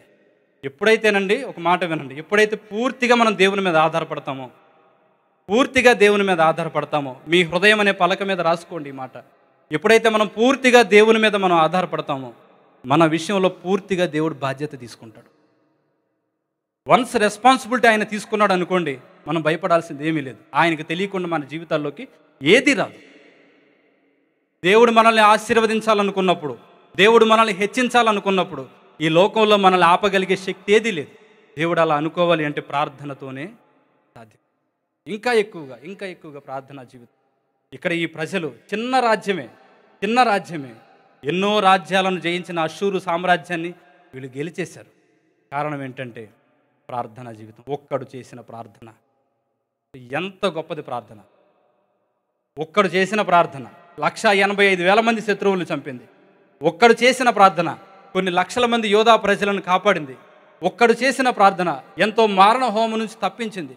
ఒక్కడు చేసిన ప్రార్థన దేవుని యొక్క ఘనతను లోకానికి చాటి చెప్పింది. ఒక ప్రార్థనా పరుడు ఇదంతా చేశాడు. అంత గొప్పది ప్రార్థన. జీవితంలో ఎన్నో పోరాటాలు ఉంటాయి మనిషికి, జీవితంలో ఎన్నో సమస్యలు ఉంటాయి మనిషికి. పోలబాటేమీ కాదు కదా. లైఫ్ సాఫీగా వెళ్ళిపోవాలనుకుంటారు చాలామంది. అది చాలా తప్పు. సాఫీగా ఎందుకు వెళ్తుందండి జీవితం? సాఫీగా వెళ్తే అది లైఫ్ ఎందుకు అవుతుంది? ఈసీజీ తీసినప్పుడు హార్ట్కి ఈసీజీ తీస్తారు కదా, తీసినప్పుడు అది ఎలా ఉంటుంది కదా, అప్ అండ్ డౌన్స్ ఉంటాయి. అంటే పైకి కిందకి ఉంటుంది. లైన్గా ఉంటే ఆ మనుషుడు స్వర్గస్థుడయ్యాడు. కదా. లైన్గా ఉంటే సెలవే. సాఫీగా వెళ్ళిపోవాలనుకోవడం కూడా అంతేనండి. రాని సమస్యలు రాని, పడని, మళ్ళీ లేవని, ఏదన్నా జరగని, దేవునితోనే ఉంటా, దేవుడు నాతో ఉంటాడు. చిట్ట చివరికి నేను వెళ్ళాల్సిన గమ్యాన్ని, తుది గమ్యము దేవుని రాజ్యానికి నేను చేరతాను, నాతో పాటు అనేక మందిని తీసుకెళ్తాను. ఇది నిజ క్రైస్తవుడి జీవితం అంటే. అంతేగాని సాఫీగా వెళ్ళిపోవాలి అవ్వదు. దేవుని నమ్మినా అవ్వదు, దేవుని నమ్మకపోయినా అవ్వదు. సాఫీగా జీవితాలు ఉండవు. గెట్ రెడీ, యుద్ధాలు ఉన్నాయి జీవితంలో. పోరాడాలి, గెలవాలి, విజయ పతాకాలు మన జీవితంలో ఎగరాలి. అలా ఎగరాలి అంటే ప్రార్థన జీవితం ఖచ్చితంగా ఉండాలి. రెండో యుద్ధాన్ని చెప్పి ముగిస్తాను. 10-15 నిమిషాలు 2 మాటలు చెప్తాను. రెండో యుద్ధాన్ని చూద్దాం. సమూయేలు మొదటి గ్రంథము, మొదటి సమూయేలు గ్రంథము 7వ అధ్యాయము 5వ వచనం నుంచి చదువుతారా? ఉమ్. ఉమ్. ఉమ్.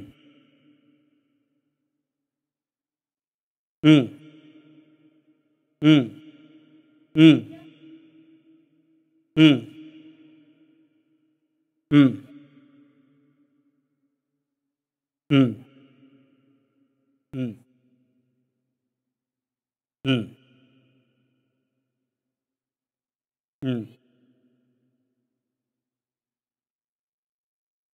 ఉమ్. ఉమ్.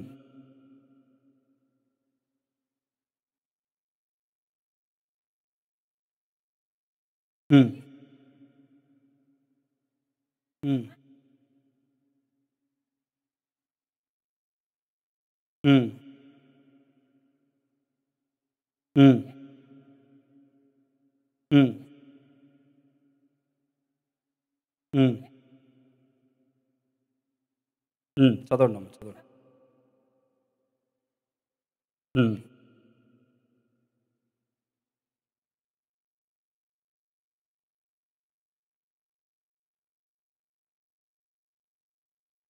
ఉమ్. ఉమ్. ఉమ్. ఉమ్. ఉమ్. ఉమ్. ఉమ్. ఉమ్. చాలు. సందర్భం దాదాపుగా అందరికీ తెలిసిన విషయమే. ఎబెనేజర్ సందర్భం ఇది. అయితే ఇక్కడ కూడా ఒక భయంకరమైన యుద్ధం కనబడుతూ ఉంది. ఈ యుద్ధానికి మనం పెట్టుకునే పేరు ఏమిటంటే పాప క్షమాపణ. దీని నేపథ్యానికి వెళితేనండి, గతంలోనికి వెళితే ఇశ్రాయేలు ప్రజలకి రాజు లేనప్పుడు, న్యాయాధిపతుల పరిపాలన ఉన్నప్పుడు, షిలోహులో ఏలీ యాజకత్వంలో ఆ రోజున పరిపాలన జరుగుతూ ఉన్నాయి. ఆ టైంలో ఒకానొక సందర్భంలో ఇశ్రాయేలీలకి ఫిలిస్తీన్లకి యుద్ధం వచ్చింది. మనం ఇంతకుముందు చూసిన యుద్ధం యూదా రాజ్యానికి, అష్షూరు సామ్రాజ్యానికి. ఇక్కడ ఇశ్రాయేలు ప్రజలకి ఫిలిస్తీన్లకి యుద్ధం కలుగుతుంది. ఈ ఫిలిస్తీన్లు చాలా బలమైన వ్యక్తులు. ఎప్పుడూ కూడా దేవుని ప్రజలతో యాంటీగా ఎవరుంటారు, శత్రువులుగా ఎవరున్నారంటే బైబిల్లో అనేక సార్లు మనకి ఫిలిస్తీన్లు కనపడుతూ ఉంటారు. ఈ యుద్ధం వచ్చినప్పుడు మొదట ఆ ప్రాంతానికి మిస్పా అని పేరు.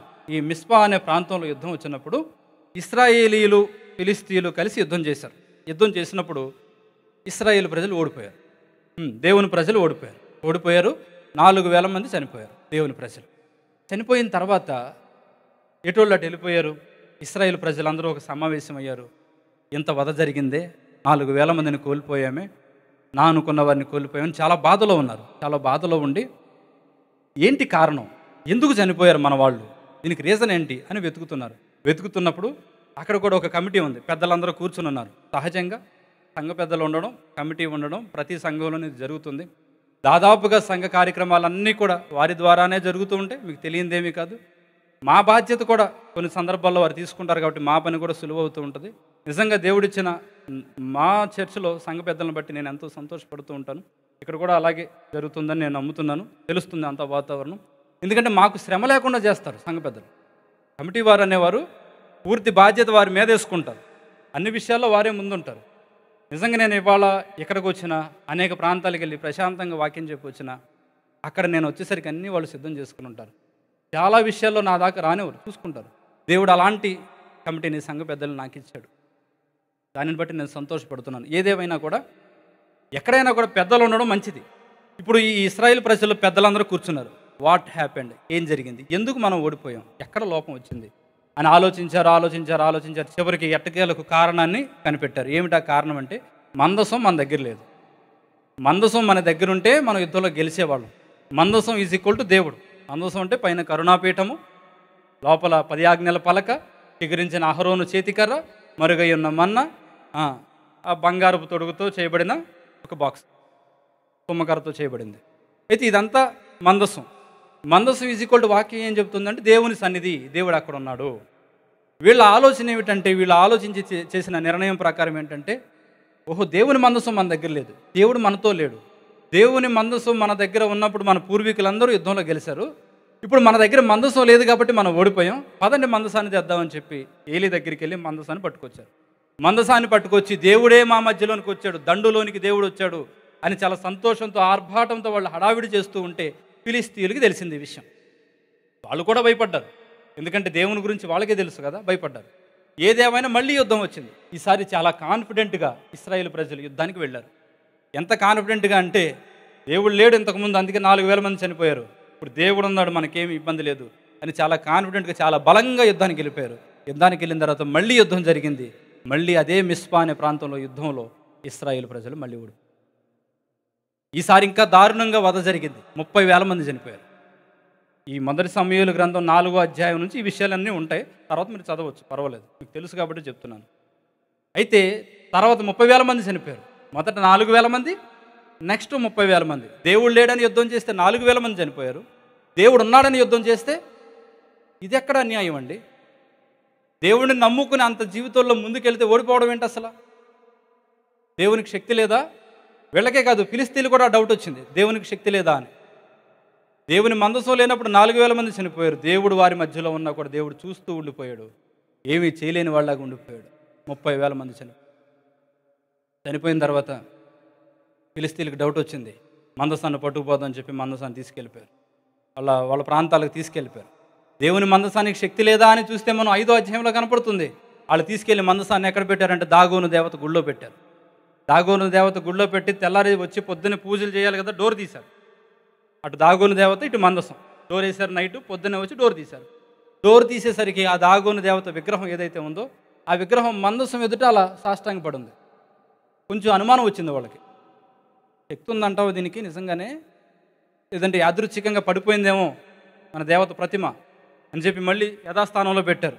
యథాస్థానంలో పెట్టి పూజలు చేశారు, డోర్లు వేశారు. నెక్స్ట్ డే వచ్చింది, మళ్ళీ నెక్స్ట్ డే వచ్చి మళ్ళీ డోర్ తీసి చూసేసరికి ముక్కలు అయిపోయింది ఆ విగ్రహం. అప్పుడు అర్థమైంది, ఏదో మనుషులు చేసింది కాదు, నిజంగానే ఈ మందసానికి శక్తి ఉంది. ఇశ్రాయేలు ప్రజల దేవుడు ఇక్కడే ఉన్నాడు. అయినా మరి ఎందుకు కాముగా ఉన్నాడు? యుద్ధంలో ఎందుకు ఆయన జోక్యం చేసుకోలేదు? ఇదో ప్రశ్న. వాళ్ళు కొన్ని నెలల పాటు మందసాన్ని అక్కడే ఉంచారు, పరిశోధనలు చేస్తూ ఉన్నారు, దీనికి శక్తి ఉందా లేదా అని. ఎట్టకేళ్ళగా అక్కడ పెద్దలు కూడా ఒక నిర్ణయం తీసుకున్నారు. ఏమని? బండి కడదాం, పాడి ఆవుల్ని తీసుకొచ్చి బండి కడదాం, బండి కట్టి ఆ బండి మీద మందసాన్ని పెడదాం, బంగారం ఎన్ని వేద్దాం. అది ఎక్కడ ఆకుండా తిన్నగా వాళ్ళ ప్రాంతానికి వెళ్ళిపోతే ఇశ్రాయేలు ప్రజల దేవునికి శక్తి ఉంది. ఇది వాళ్ళు తీసుకున్న టాస్క్. దానిని నిరూపించాలి కదా, యాజ్ ఇట్ ఈజ్గా అది జరుగుతుంది. పాడి ఆవులకి బండి కట్టడం అంటే ఎద్దులు కడతారు కదండి బండి. పాడి ఆవులు కట్టడం అంటే ఆవుల్ని తీసుకెళ్ళడం చాలా ఈజీ అండి. పల్లెటూళ్ళలో బహుశా మీలో కొంతమంది చూసుండొచ్చు. ఆవుని ఒక చోట నుంచి ఇంకో చోట తీసుకెళ్ళాలంటే పాడి ఆవుని ఏం చేస్తారంటే, నేను కొన్ని చోట్ల చూశాను, ఆ దూడ ఏదైతే ఉంటుందో దాన్ని బండి మీద కూర్చొని ఒళ్ళో పెట్టేసుకో. వీళ్ళు వెళ్ళిపోతూ ఉంటే పాపం ఆ తల్లి ప్రేమ కదా, రోడ్లంటే ఆవు కూడా పరిగెడతా వస్తుంది, వీళ్ళు దూడని తీసుకెళ్తూ ఉంటారు. ఇప్పుడు వీళ్ళు తీసుకున్న నిర్ణయం ఏంటి? ఆ ఆవులు స్వచ్ఛందంగా దూడల్ని వదిలేసి ఈ మందసాన్ని మోసుకుని వెళితేనే శక్తి ఉన్నట్టు. యాజ్ ఇట్ ఈజ్గా చేశారు, యాజ్ ఇట్ ఈజ్గా జరిగింది. ఎక్కడ ఆకుండా మందసం వెళ్ళిపోయింది. దేవునికి శక్తి ఉంది, నిరూపించబడింది. అయినా ఎందుకు ఓడిపోయారు? ఈ ప్రశ్నలో వాళ్ళు ఉన్నారు, వీళ్ళు ఉన్నారు. 20 సంవత్సరాలు గడిచిపోయింది. ఇదే మిస్పా అనే ప్రాంతానికి అప్పుడు వచ్చాడండి దైవజనుడు సమూయేలు గారు. వచ్చి మొత్తం ఇశ్రాయేలు ప్రజలందరినీ పోగు చేశాడు. ఎక్కడైతే చేదు అనుభవాలు వారి జీవితంలో ఉన్నాయో, ఏ ప్రాంతంలో వాళ్ళు కృంగిపోయారో, దిక్కులేని వారిగా తిరిగారో, అనాథలైపోయారో, ఎన్నో భయంకరమైన అనుభవాలు గుండా వెళ్ళారు, మరలా అదే ప్రాంతానికి పోగేశాడు దైవజనుడు. ఏంటయ్యా వాళ్ళందరి మనసులో ఆలోచన, ఏంటయ్యా మరలా ఇక్కడే తీసుకొచ్చావు, మరలా ఇక్కడ మమ్మల్ని పోగు చేసావు, ఇక్కడే కదా ఎంతో వధ జరిగింది, ఇక్కడే కదా నా అనుకున్న వాళ్ళని కోల్పోయాం, ఇక్కడే కదా దేవుడు కూడా జోక్యం చేసుకోలేదు, ఇక్కడే కదా దేవుడు కూడా మా పక్షాన నిలబడలేదు, అందరూ వదిలేశారు, దేవుడు కూడా వదిలేశాడు, మళ్ళీ ఇక్కడికి ఎందుకు తీసుకొచ్చావు? మీరు గెలవాలని దేవుని శక్తి లోకానికి తెలియాలని మరలా మిమ్మల్ని తీసుకొచ్చాను. అయితే అప్పటికి ఇప్పటికి వ్యత్యాసం ఉంది. ఏమిటా వ్యత్యాసం అంటే, ఆ రోజున మీరు మందసానికి దగ్గరగా ఉన్నారు కానీ దేవునికి దూరంగా ఉన్నారు. ఇవాళ మీరు చేయాల్సింది ఏమిటంటే, మొదట దేవునికి దగ్గర అవ్వాలి. మొదట దేవునికి దగ్గర అవ్వాలంటే మీరు పాప క్షమాపణ పొందాలి. రెగ్యులర్గా వినే విషయాలే, అందరికీ తెలిసిన విషయం ఏది? పాపం పాపం పాపం వింటూ ఉంటాం. కానీ ఇది చాలా భయంకరమైంది. ఒక విశ్వాసి జీవితంలో చాలా బలమైన పాత్ర పోషించేది పాపం. ఇది ఎంత భయంకరమైనదంటే, ఈ పాపం అనేది దేవుణ్ణి మనిషిని వేరు చేస్తుంది. ఈ పాపం అనేది లోకరక్షకుడు భూమి మీదకి వచ్చి ప్రాణం పెట్టేలాగా చేసింది. ఎందుకంటే తండ్రి నుంచి వచ్చిన ఎడబాటుని తొలగించి మరలా దేవునితో మనల్ని సమాధానం చేయడానికి దేవుడే నరుడుగా ఈ లోకానికి వచ్చి తన ప్రాణాన్ని సిలువలో క్రయధనంగా అర్పించాల్సిన పరిస్థితి వచ్చింది. ఈజీగా తీసుకోవద్దు పాపాన్ని. ఇది చాలా భయంకరమైనది. ఇంకా భయంకరమైన విషయం ఏంటంటే, పాపుల మనవి దేవుడు ఆలకించడు. ఆ రోజున చేయలేదండి ప్రార్థన, 20 ఏళ్ల క్రితం చేసిన దేవుడు చూస్తూ ఉండిపోయాడు. అంత శక్తి కలిగిన దేవుడు, అంత మహోన్నతుడు, సర్వ సృష్టిని నోటి మాటతో కలుగు చేసినవాడు, ఈ సకల చరాచర సృష్టిని తన జ్ఞానంతో నడిపిస్తున్న ఇంత గొప్ప దేవుడు, తన ప్రజలు ఆ రోజున యుద్ధం చేస్తూ ఉంటే మౌనంగా ఉండిపోయాడు, ఏమీ చేయలేక. ఆయనలో శక్తి లేదా? కాదు. వీరిలో పాపము దేవుని శక్తి మన జీవితంలో పని చేయకుండా ఆపుతుందండి. ఇది ఎంతో భయంకరమైనది. ఆ రోజున ఆదాము ఆది పురుషుడు, మొట్టమొదటి దంపతులు వాళ్ళు పాపం చేసినప్పుడు తినొద్దన్న పండు తిని ఆజ్ఞను అతిక్రమించినప్పుడు దేవుడు పైనుంచి దిగొచ్చాడు. దిగి రావడంతోనే దేవుడు అన్న మాట ఏమిటి? ఆదామా, నువ్వెక్కడ? తెలియదు ఎక్కడున్నాడో. ఏదేను తోటను చేసిన వాడికి ఏదేను తోటలో ఏ చెట్టు పక్కన ఈ నరుడు దాగి ఉన్నాడో తెలియదా? తెలుసు. అయినా ఎందుకు అడిగాడు తెలుసా? ఆదామా నీవెక్కడా అని. అంతకుముందు ప్రతిరోజు, పాపం చేయడానికి ముందు ప్రతిరోజు దేవుడు అక్కడి నుంచి దిగొస్తూ ఉంటే సాయంత్రం పూట పరిగెత్తుకుంటూ వెళ్ళేవాడు దేవుని దగ్గరికి. దేవుడు అక్కడుంటే అక్కడ, ఇప్పుడు అయ్యగారు కాసేపు దేవుడు అనుకుందాం, నేను ఆదాం అనుకుందాం. దిగొచ్చారు అయ్యగారు, దేవుడు దిగొచ్చాడు. ఇప్పుడు నేను ఆదామును కదా, దేవుడు దిగి రాగానే పరిగెత్తుకుంటూ వెళ్ళిపోయాను నేను. ఎందుకని? ఆయనకి నాకు మధ్యలో పాపం లేదు. నా దేవుడు, నా తండ్రి, నా సృష్టికర్త. కాబట్టి నేను ఆయన రాగానే పరిగెత్తుకుంటూ వచ్చాను. తర్వాత కొన్ని రోజులకి ఏమైందంటే, ఇది పాపం అనుకుందాం, అది పాపం వచ్చింది. నేను పాపం చేశాను, మా ఇద్దరికి మధ్యలో పాపం ఉంది. ఇప్పుడు దిగొచ్చాడు, దేవుడు దిగొచ్చాడు. దిగి రాగానే, అంతకుముందు దేవుడు వచ్చినప్పుడు నేను పరిగెత్తుకుంటూ అటు వెళ్ళేవాడిని. ఇప్పుడు ఏం జరుగుతుందో తెలుసా?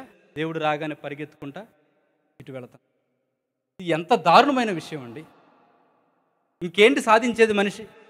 దేవునికి దూరమైన తర్వాత మనిషి చేయగలిగింది ఏమీ లేదు భూమి మీద.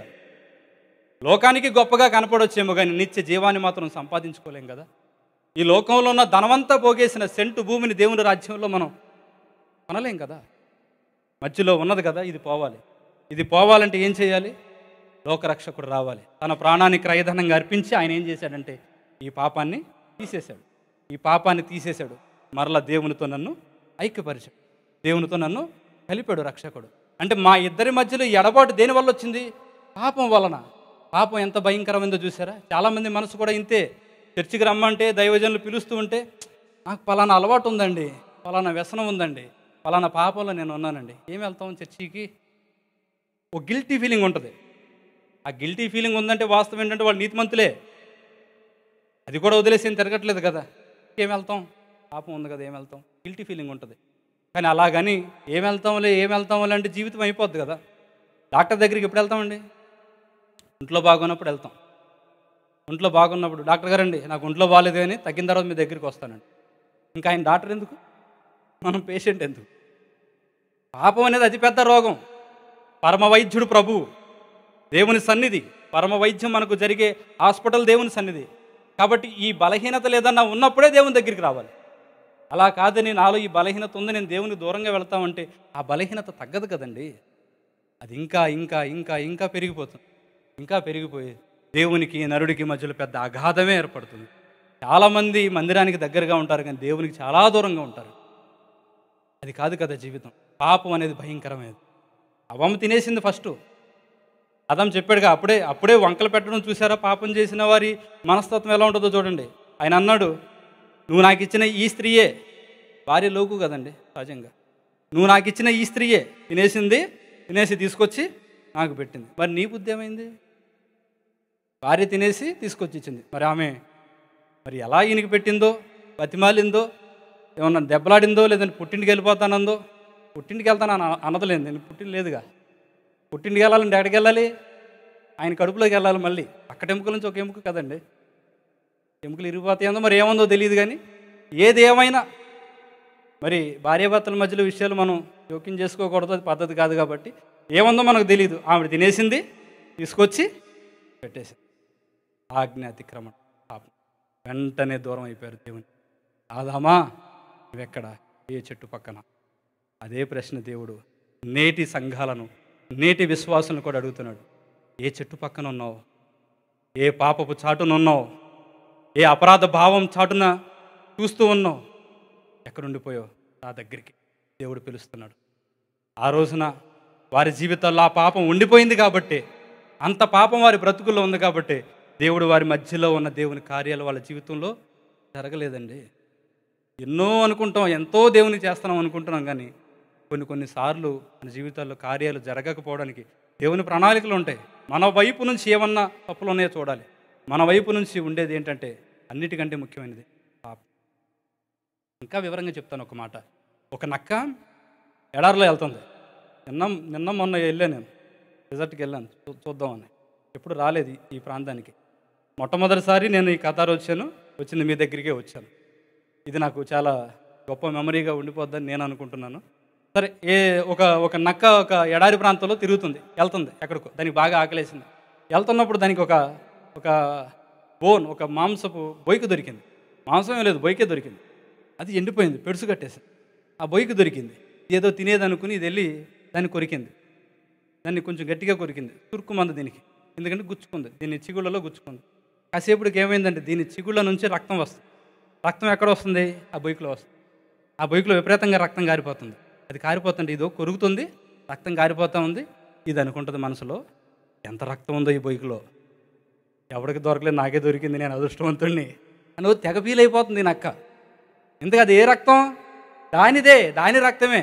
అలా కొరుకుతానే ఉంది, చీకుతానే ఉంది, రక్తం వచ్చేస్తుంది, కారిపోతుంది. కాసేపటికి అలా అలా అలా అలా అలా చూస్తుండగానే అలా పడిపోయింది. ఆ బొయ్యికి అలాగే ఉంది. ఆ బొయ్యికి పక్కన ప్రాణం పోయింది. ఎగ్జాక్ట్లీ పాపం ఇంతే. ఏదో ఉంది, ఏదో గొప్పదనుకుంటాం.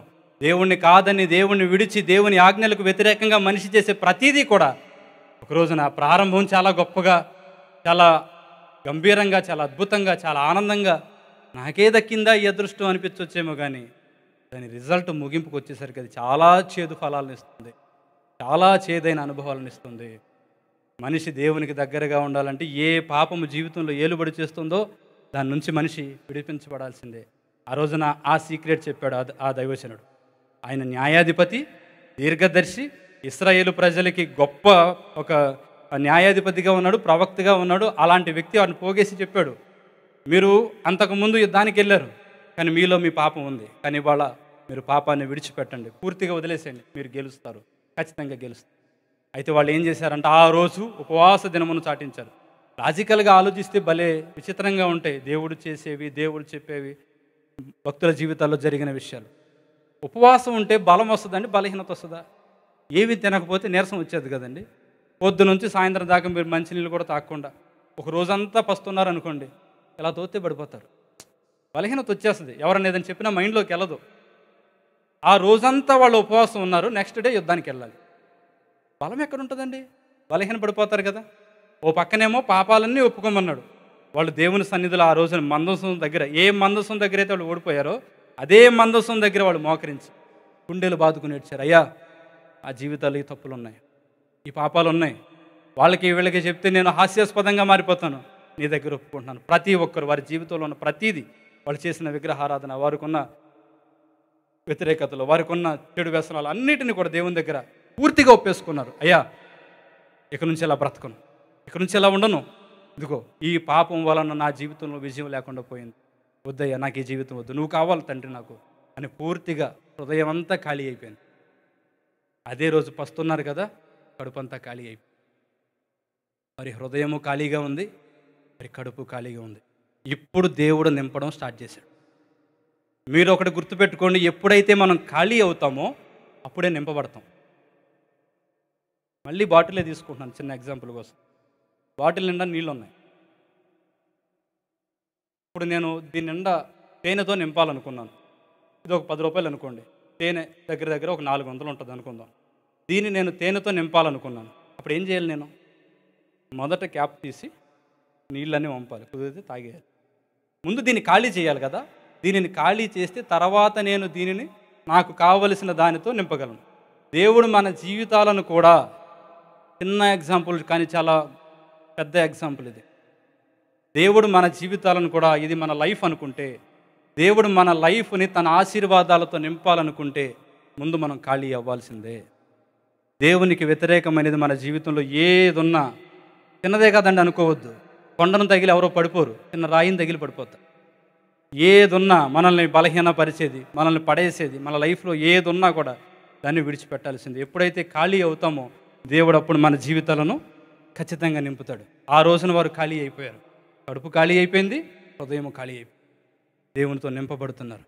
ఉపవాసం ఉన్నవాళ్ళు, కడుపు ఖాళీగా ఉన్న వాళ్ళకి బలం ఎక్కడ వస్తుందండి? ఎప్పుడైతే వాళ్ళ బలమంతా పోయిందో దేవుడు తన బలంతో నింపడం ప్రారంభించాడు. ఒక మాట చెప్తాను, ఉపవాసం గురించి కూడా సందర్భం ఉంది కాబట్టి జస్ట్ ఒక మాట చెప్పి ముందుకెళ్తాను. యేసుప్రభు కొండ మీద చేసిన ప్రసంగం చాలా అద్భుతమైంది.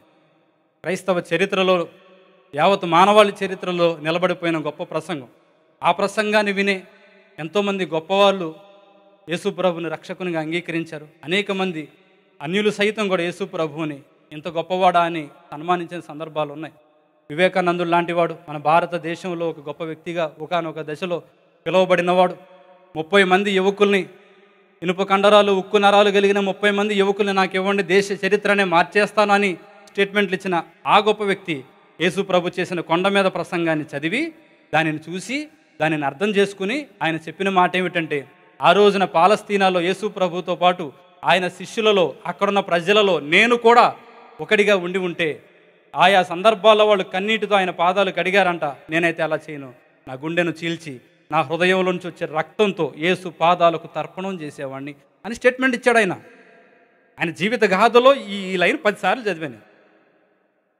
ఎందుకంటే ఆయన కొండ మీద ప్రసంగం అంత గొప్పది కాబట్టి. ఆ కొండ మీద ప్రసంగంలోనే ఒక మాట చెప్పాడు ఆయన ఉపవాసం గురించి. ఉపవాసం ఎలా చేయాలంట? రహస్యంగా. నీ బాధ, నీ నొప్పి, నీ ఆవేదన, నీ కన్నీరు, నీ దుఃఖము, నీ కడుపు మంట, ఇవన్నీ కూడా ఎవరికి తెలియాలి? దేవుడికి తెలియాలి. మన మోటో అది అయి ఉండాలి. జనాలకి తెలియాలనేది మన ఉద్దేశం కాదు. ఒకవేళ అనుకోని సందర్భంలో తెలిసినా పర్వాలేదు, కానీ మన ప్రధాన ఉద్దేశం ఏంటంటే మన ఉపవాసం దేవునికి తెలియాలి. మన కడుపు కాలుతూ ఉంటే దేవుని హృదయం కరిగిపోవాలి. అలా దేవునికి వ్యక్తిగత సంబంధం కలిగి ఉండాలి. చాలామంది ఉపవాసాలు చేసేటప్పుడు చాలా నిష్టగా చేస్తారు, కఠినంగా చేస్తారు, కానీ ఎక్కడో చోటన ఫెయిల్ అయిపోతూ ఉంటారు. సహజంగా మనిషి ఏంటంటే గుర్తింపును కోరుకుంటాడు. గుర్తింపు ఇవ్వాల్సింది దేవుడు కదా. మనిషి నేచర్ అది. గుర్తింపును కోరుకుంటాం. గుర్తింపును కోరుకుని మనం ఏదో చేసేది సహజంగా చెప్తూ ఉంటారు. చాలామంది మంచి ప్రార్థనా పరులు ఉన్నారు, బాగా ఉపవాసం చేసేవాళ్ళు ఉన్నారు. అయినా ఫలాలు చూడలేకపోవడానికి కారణం ఏంటంటే వాళ్ళు ఏదో సందర్భంలో చెప్పేసుకుంటూ ఉంటారు. నేను ఒక ఇంటికి వెళ్ళినప్పుడు, మా బంధువుల ఇంటికి వెళ్ళినప్పుడు, ఇంట్లోంచి బయటకు వస్తాను. ఎప్పుడో చాలా సంవత్సరాలు అవుతుంది. ఇంట్లోంచి బయటకు వస్తుంటే వాళ్ళకి నేను తెలియదు. ఈ పక్కన ఆవిడ ఆ పక్కన ఆవిడతో అంటుంది. యాజ్ ఇట్ ఈజ్గా చెప్తాను వినండి ఏమంది. ఈవిడంది, వదినా ఏం కూర వండావు ఇవాళ అని అడిగింది. ఆవిడందే, వదిన ఏదో పలానా వండాను ఏదో చెప్పింది. అప్పుడు ఈవిడ వాంటెడ్లీ అంది, వదినా ఇవాళ నేనేం వండలేదు వదిన, ఎందుకంటే ఇవాళ నేను ఉపవాసం ఉన్నాను వదిన, మేము ఉపవాసం ఉన్నప్పుడు మేము ఏమి వండుకోం వదిన అని వాంటెడ్లీ ఈ వదిన ఆ వదినతో చెప్పింది. నేను అనుకున్నాను, నిజంగా అక్కడే మనసులో నేను అనుకున్నాను, పోయింది ఈ వదిన ఫలం పోయింది ఇక్కడే. ఎంత ఉపవాసం చేసిన ఉపయోగం లేదు కదా. సహజంగా చెప్పేసుకోవాలి, మనం ఇది అని చెప్పుకోవాలనుకుంటారు మనుషులు, అది కాదు కదా. మీ దేవునికి తెలియాలి భక్తి జీవితం. జనాలకి తెలిసినా తెలియకపోయినా పెద్ద నష్టమేమీ కాదు. దేవుని రాజ్యంలో చోటిచ్చేది కేవలం దేవుడే కాబట్టి మనమేంటో తెలియాల్సింది ఆయనకే, మనమేంటో నిరూపించుకోవాల్సింది ఆయన దగ్గరే. 100 మంది 100 రకాలుగా మాట్లాడతారు మన గురించి. యేసుప్రభుని సిలివేసినప్పుడు ఈ పక్కన ఒకడు, ఈ పక్కన ఒకడు.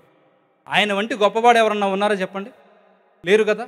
మరి అంత గొప్పోడికే ఓ పక్కన ఉన్నవాడు పాజిటివ్గా మాట్లాడితే మరో పక్కన ఉన్నవాడు నెగిటివ్గా మాట్లాడాడు. కృంగిపోయాడు ఆ ప్రభువు. తాను చేయాలనుకున్నది చేసుకుని వెళ్ళిపోయాడు. మన జీవితాలు అంతే. మీరు ఎంత మంచి చేయండి, వ్యతిరేకత మీ ఇంట్లో నుంచే రావచ్చు, నా అనుకున్న వారి దగ్గర నుంచే రావచ్చు. ఎంత చేసినా అర్థం చేసుకోలేని పరిస్థితులు ఉండొచ్చు. కొంతమంది మిమ్మల్ని మెచ్చుకోవచ్చు, కొంతమంది మిమ్మల్ని దూషించవచ్చు. మీరు ఎంత మంచి చేసినా మీకు వ్యతిరేకంగానే ఉండొచ్చు.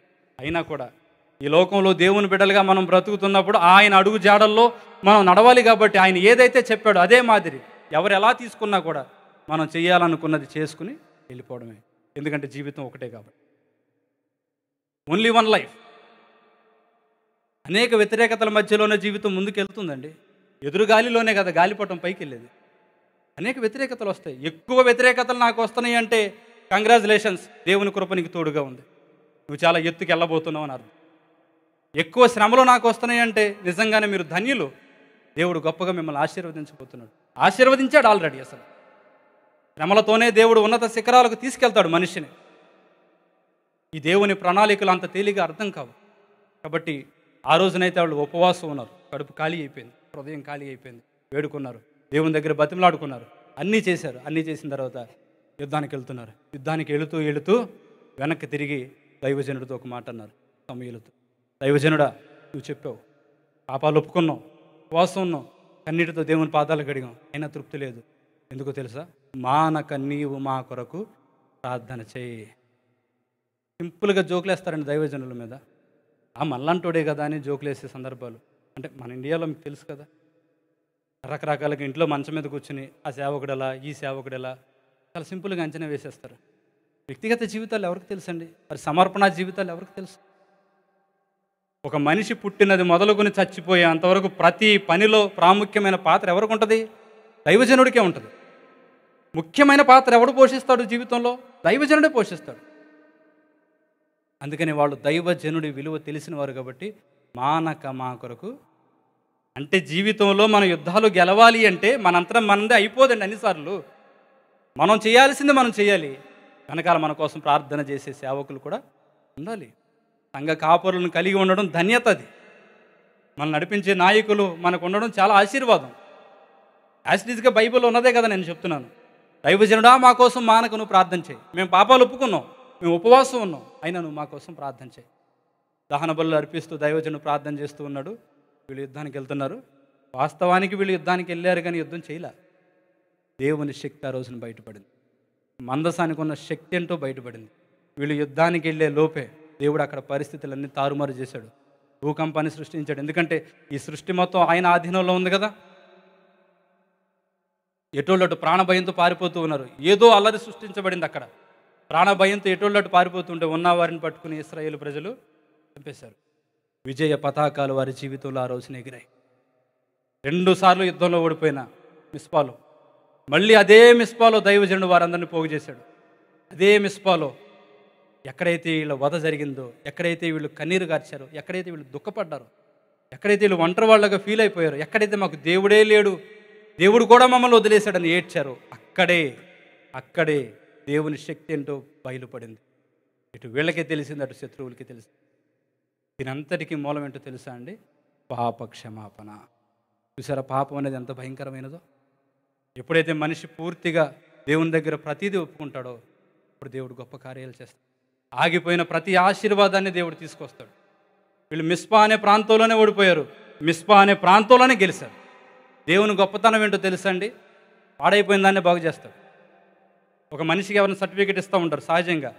వాళ్ళు ఎదుగుతున్నప్పుడు 19-20 సంవత్సరాలు వచ్చినప్పుడు, కొంచెం వయసులోనికి వస్తున్నప్పుడు లోక ఆశలను బట్టి రకరకాలుగా మారుతూ ఉంటారు. యవ్వన కాలానికి వచ్చేసరికి మారేటప్పుడు సమాజంలో చాలామంది సర్టిఫికేట్లు ఇస్తారు. ఏమని? వీళ్ళు దేనికి పనికిరారు, ఎవరన్నా బాగుపడతారేమో కానీ వీళ్ళు బాగుపడరు, వీళ్ళ జీవితాలు మారో, ఇట్లా వీళ్ళు ఎందుకు పనికిరాళ్ళు, వీరి బ్రతుకులు మారో, వీళ్ళు ఎదగరో, వీళ్ళు ఫలించరో, వీళ్ళు అభివృద్ధి చెందరు, ఇలాంటి రకరకాల మాటలన్నీ అంటూ ఉంటారు, రకరకాల సర్టిఫికెట్లన్నీ ఇస్తూ ఉంటారు. కానీ దేవుడు ఏం చేస్తాడో తెలుసా? ఎవరినైతే పనికిరారు అని అంటారో, సర్టిఫికెట్ ఇచ్చారో వాళ్ళని ఏరతాడు. ఫస్ట్ తీసుకొస్తాడు, పనికొచ్చే పాత్రలుగా వారిని మారుస్తాడు.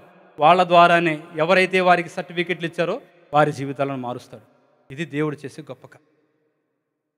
వదిలేడు ఆయన, అందరూ వదిలేసినట్లుగా ఆయన వదిలేడు. మారా చేదైన నీరు వేరే నీళ్లు తీసుకొచ్చి పోసాడేంటి? ఆ చేదునే మంచిగా చేశాడు. నీటిని ద్రాక్షరసంగా చేశాడు.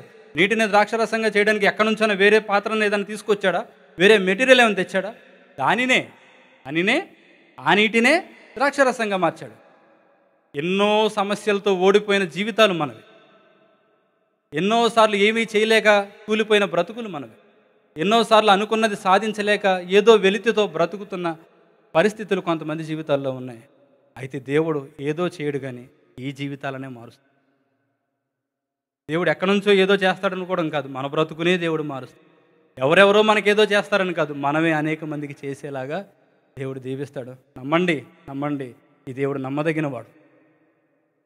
ఈ విశ్వమంతా మీరు తిరిగిన ఇలాంటి గొప్పవాడిని మీరు కనుగొనలేరు. యెహోవా వేలుపులలో నీ వంటి వారెవరు, పరిశుద్ధతను బట్టి నీవు మహనీయుడవు అంటాడు మోషే ఎర్ర సముద్రాన్ని దాటిన తర్వాత. అంటే పూజింపదగిన వారందరినీ ఒక లిస్టు తీస్తే, ఫోటోలు పెడితే, దేవునికి ఫోటో లేదనుకోండి, ఒకవేళ పెడితే వీరందరిలో కల్లా తండ్రి నువ్వు ప్రత్యేకమైన వాడివి. కారణం ఏంటంటే నువ్వు పరిశుద్ధుడివి, నీ వంటి పరిశుద్ధుడు ఎవరునూ లేరు. మరి ఆయన అంత పరిశుద్ధుడు కాబట్టి పాపం అనేది మన జీవితాన్ని ఏలుబడి చేస్తే అది ఆయనకి అవమానం కదా. దేవుని కార్యాల జీవితంలో చూడలేము. మరలా చెప్తున్నాను, నా మాటలు ముగిస్తున్నాను. అష్షూరు రాజుల్ని, అష్షూరు సామ్రాజ్యాన్ని, చిన్న రాజ్యమైన యోధా గెలవడానికి కారణం ఏంటంటే ప్రార్థనా జీవితం, విశ్వాసం. ఇక్కడ 2 సార్లు ఓడిపోయినా కూడా మరలా అక్కడే నిలబడి ఏ ప్రాంతంలో ఓడిపోయారో ఆ ప్రాంతంలోని వీరు మరలా ఈ ఇశ్రాయేలు ప్రజలు గెలవడానికి గల కారణం ఏంటంటే పాపక్షమాపణ. ఈ 2 మన జీవితాల్లో ఉండాలండి. సాయంత్రం కూడా మరొక 2 యుద్ధాల గురించి మీతో మాట్లాడతాను. ఈ 2 ఖచ్చితంగా మన జీవితాల్లో ఉండాలి. ఒకటి ప్రార్థన, రెండోది పాపక్షమాపణ. ఈ 2 మన జీవితాల్లో ఉంటే, దేవుని సేవకునిగా ఒక మాట చెప్తున్నాను, ఇంతవరకు ఏ విషయాల్లో మీరు స్ట్రగుల్ అయినా కూడా, ఎక్కడ మీరు బలహీనపడినా కూడా, మనస్ఫూర్తిగా చెప్తున్నాను, మనస్ఫూర్తిగా నా మాటను తీసుకోండి. దేవుడు చెప్పమన్న మాట చెప్తున్నాను. ప్రార్థన, పాపక్షమాపణ, ఈ 2 మీ జీవితాల్లో కనపడితే విజయ పతాకాలు కూడా మీ జీవితాల్లో కనపడతాయి. దేవుడు మనందరినీ దీవించి ఆశీర్వదించును గాక. ఆమేన్. అందరికీ వందనాలు.